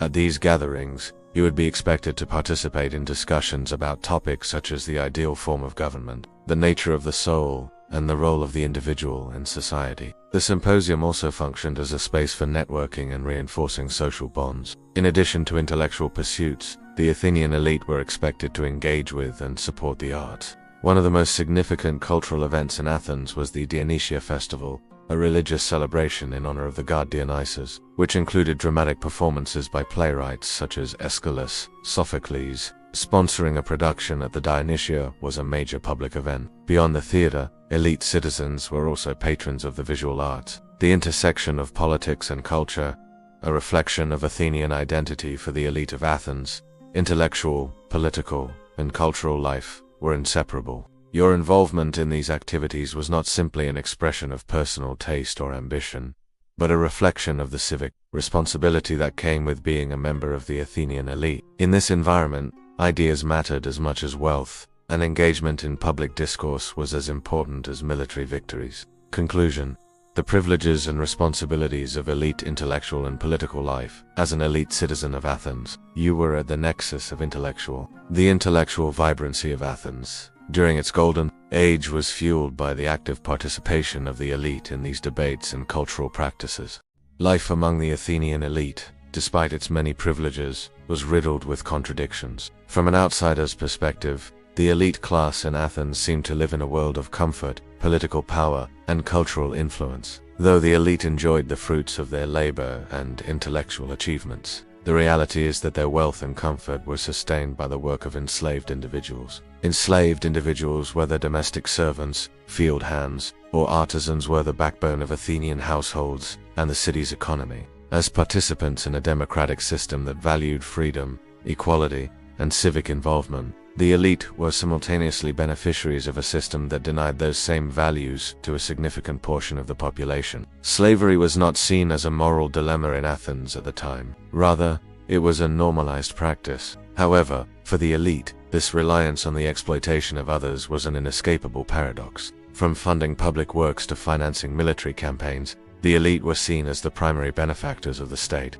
The liturgy's public duties assigned to wealthy citizens, such as sponsoring festivals or providing ships for the navy, were both a privilege and a burden. Athens was a city-state where public opinion mattered, and the actions of the elite were frequently subject to public scrutiny. For example, failure to sponsor public festivals, neglecting to fund military expeditions, or engaging in unpopular political decisions could lead to social alienation. Each year, the citizens of Athens were given the opportunity to vote on whether an individual should be exiled for 10 years, effectively stripping them of their property and status. While ostracism was rare, the threat of such a fate was always present for those in positions of power. Athens prided itself on being the cradle of democracy, a place where every male citizen had a voice in political matters. In reality, however, the elite class held the most influence, and their power was not always shared equally. While they enjoyed wealth, power, and influence, the elite were not immune to the moral, social, and political challenges that came with their position.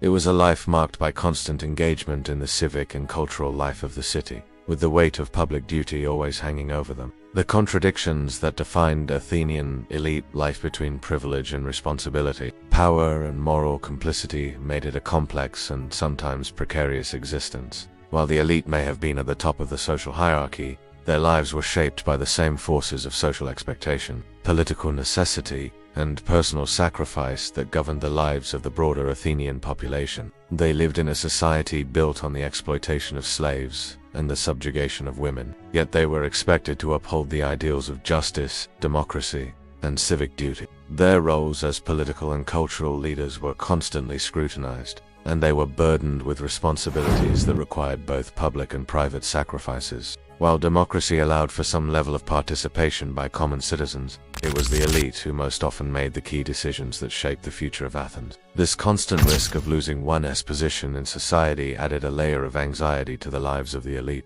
as their every decision could potentially jeopardize their standing. In Athens, social status and political power were not static. They could be easily lost if the public felt you were not fulfilling your civic duties properly. Marriages were often arranged for political purposes, and personal feelings were secondary to the needs of the family. Your actions in these relationships, whether as a father, husband, or son, were also under the scrutiny of the public eye. They were, on one hand, the stewards of democracy, publicly upholding its principles and contributing to its mechanisms. On the other hand, they were also the beneficiaries of a system that concentrated power and wealth in the hands of a few. In many ways, the elitist role in Athenian democracy was one of self-preservation, ensuring that their own status and wealth were maintained while simultaneously promoting the democratic ideals that justified their privileged position. To behave improperly could bring dishonor to your name and your family, reflecting poorly on your status and reputation.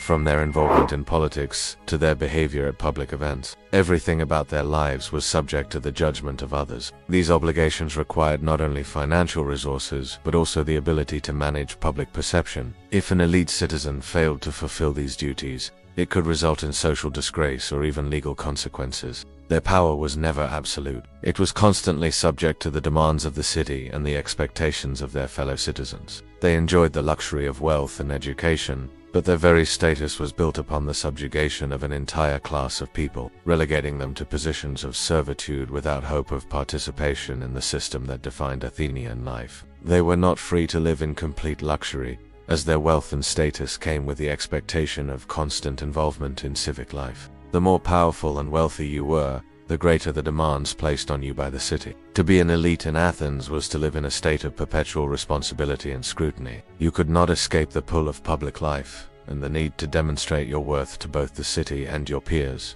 Yet, their contributions were rendered invisible in the public sphere, as they were not part of the democratic process nor considered citizens of Athens. As citizens who participated in the democracy of Athens, they were expected to be highly involved in the political and cultural life of the city. The democratic system, while radical for its time, demanded the active engagement of its citizens, especially those with the means to support the city's projects and decisions. While their social position allowed them to wield great influence, it also came with immense responsibilities. Their labor, though vital, was taken for granted by the elite, making their comfortable lifestyle possible. Whether as magistrates, generals, or members of the council, elite citizens were expected to take on leadership roles in the governance of the city. These positions were prestigious, but they also required significant time and effort. Serving in these capacities meant constant involvement in the city's legal, military, and administrative matters. For the elite, this meant that their private time and resources were often committed to the welfare of Athens, and failure to uphold these responsibilities could lead to social censure or loss of status.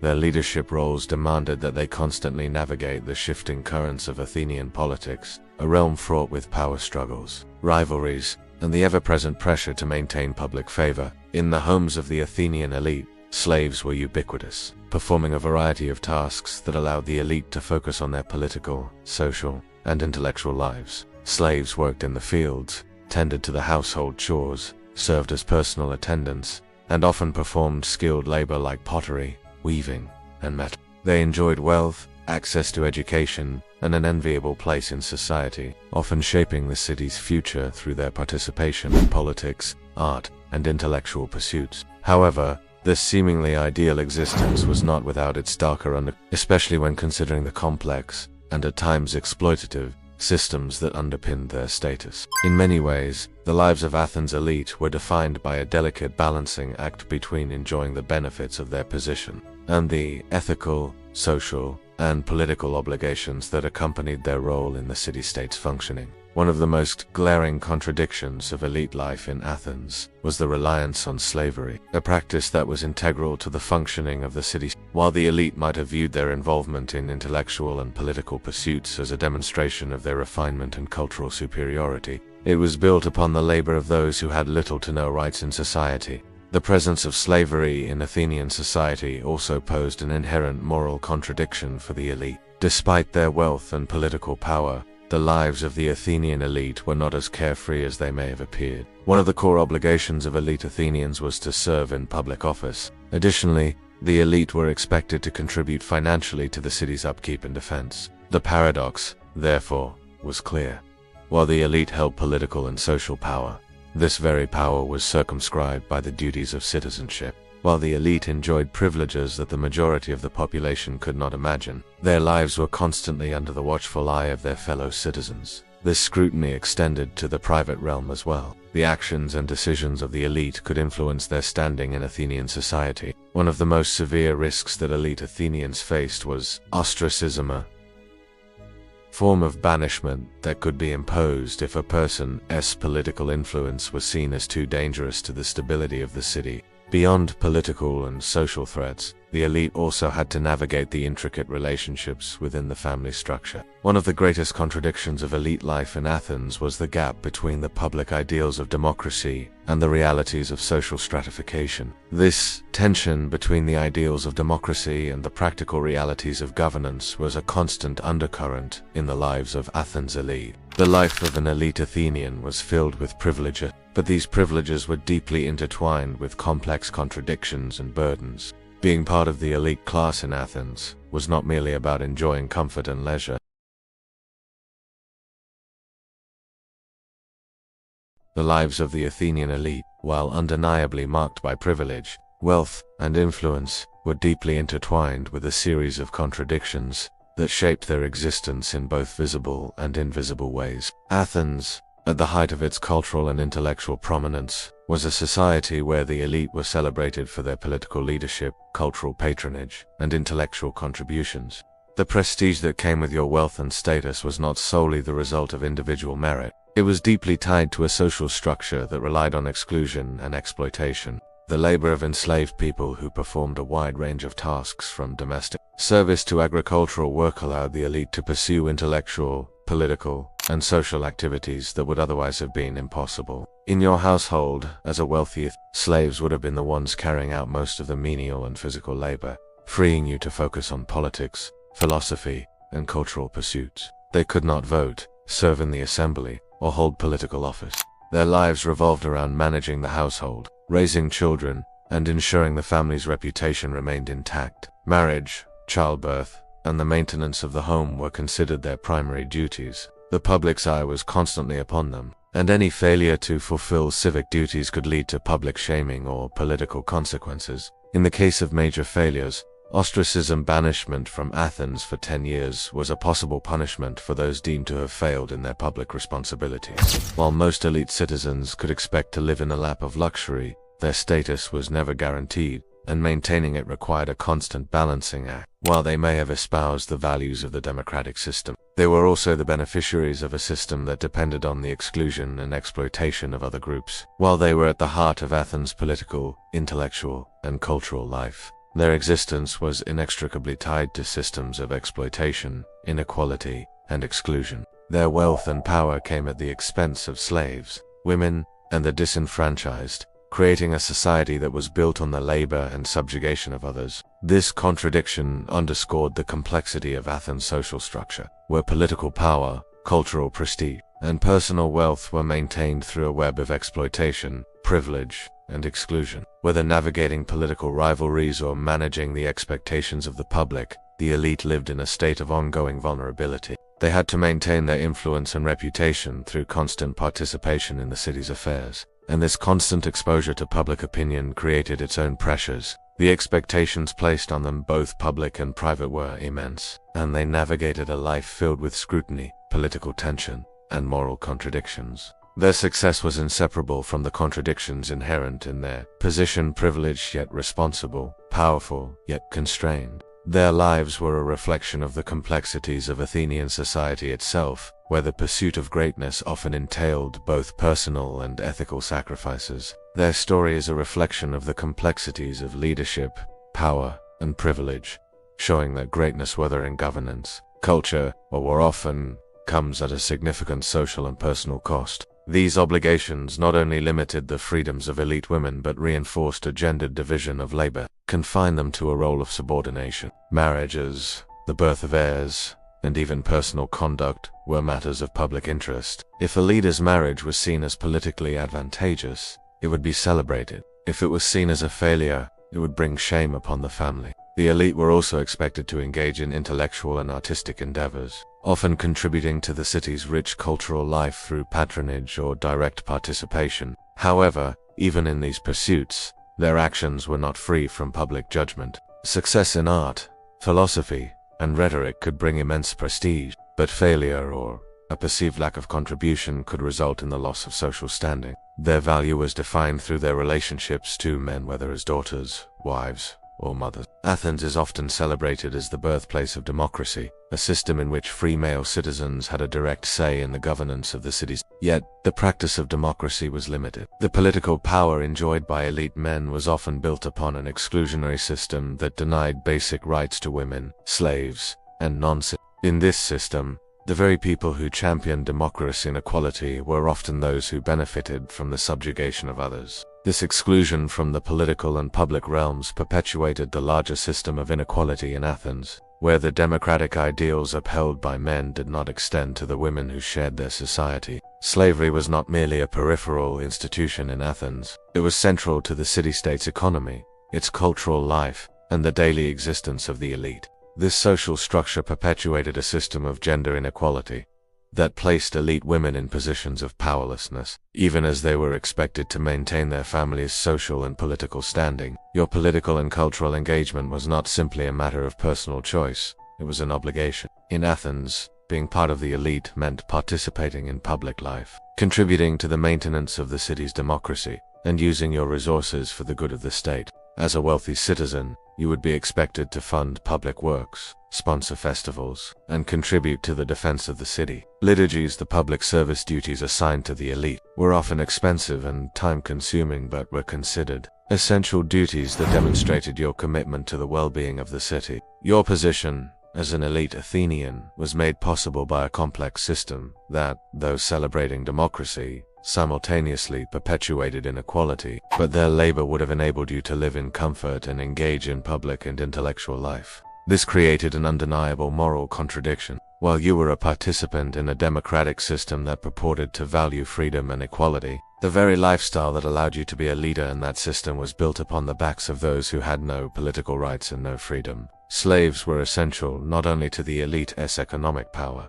but to the social and political stability of Athens itself. In this way, the wealth and status of the elite were intertwined with the exploitation of an entire class of people, making the pursuit of personal wealth inextricably linked to the denial of liberty for others. The very privileges you enjoyed were often sustained by the labor of slaves. The subjugation of women, though they were at the top of the social hierarchy for women, their roles were severely restricted compared to those of elite men. As an elite male citizen, you would likely have married a woman from a family of equal or higher status, but this marriage would have been primarily about securing political and social alliances, not personal affection or love. The woman in your life, despite her familial and financial ties to your political and social networks, would be largely confined to the private sphere, and the exclusion of foreigners, groups who were integral to the functioning of Athens, yet excluded from its civic rights. This paradox was a defining feature of elite life in Athens, where the beneficiaries of democracy were often also the perpetrators of systems that limited the freedoms of others.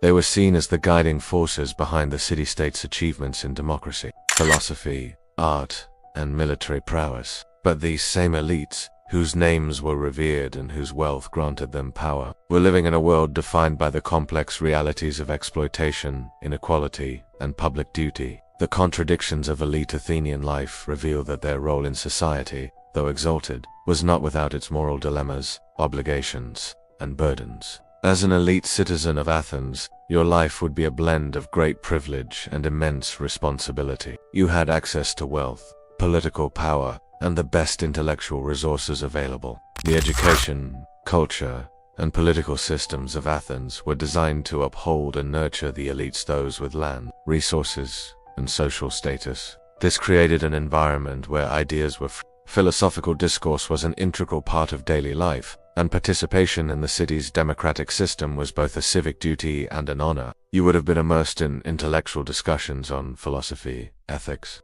and governance, regularly engaging with some of the brightest minds of the time, such as Socrates, Plato. Yet, despite this unparalleled access to culture, ideas, and power, your position was far from simple. At the core of this contradiction was slavery, a practice that was integral to the functioning of Athens and the wealth of the elite. As an elite Athenian, you might not have directly participated in the day-to-day exploitation of slaves. Alongside the exploitation of slaves, the lives of elite women in Athens were also deeply marked by exclusion and inequality. Athenian women, even from the wealthiest families, were not allowed to participate in political life. Thus, for all the advantages you enjoyed as an elite man in Athens, your life was inextricably linked to the marginalization of women, whose roles, while important in maintaining family and domestic order, were still defined by patriarchal systems. While the privileges of the elite were immense, they came with constant responsibilities. Despite the high status of the elite, their roles were filled with risk and scrutiny. The scrutiny was not limited to public duties, but extended into personal life as well. The greatest contradiction of elite Athenian life lay in the tension between Athens' democratic ideals and the realities of social stratification. The public ideals of Athenites, commitment to democracy, justice, and equality, stood in stark contrast to the private realities of its elite citizens' lives. In conclusion, the lives of the Athenian elite were both enviable and fraught with contradictions. At the same time, the elite were burdened with the constant responsibility of maintaining their status, fulfilling civic duties, and upholding the ideals of the city. The Athenian elite, much like the Spartans or even figures like Alexander the Great, were not free from the weight of their own societal structures.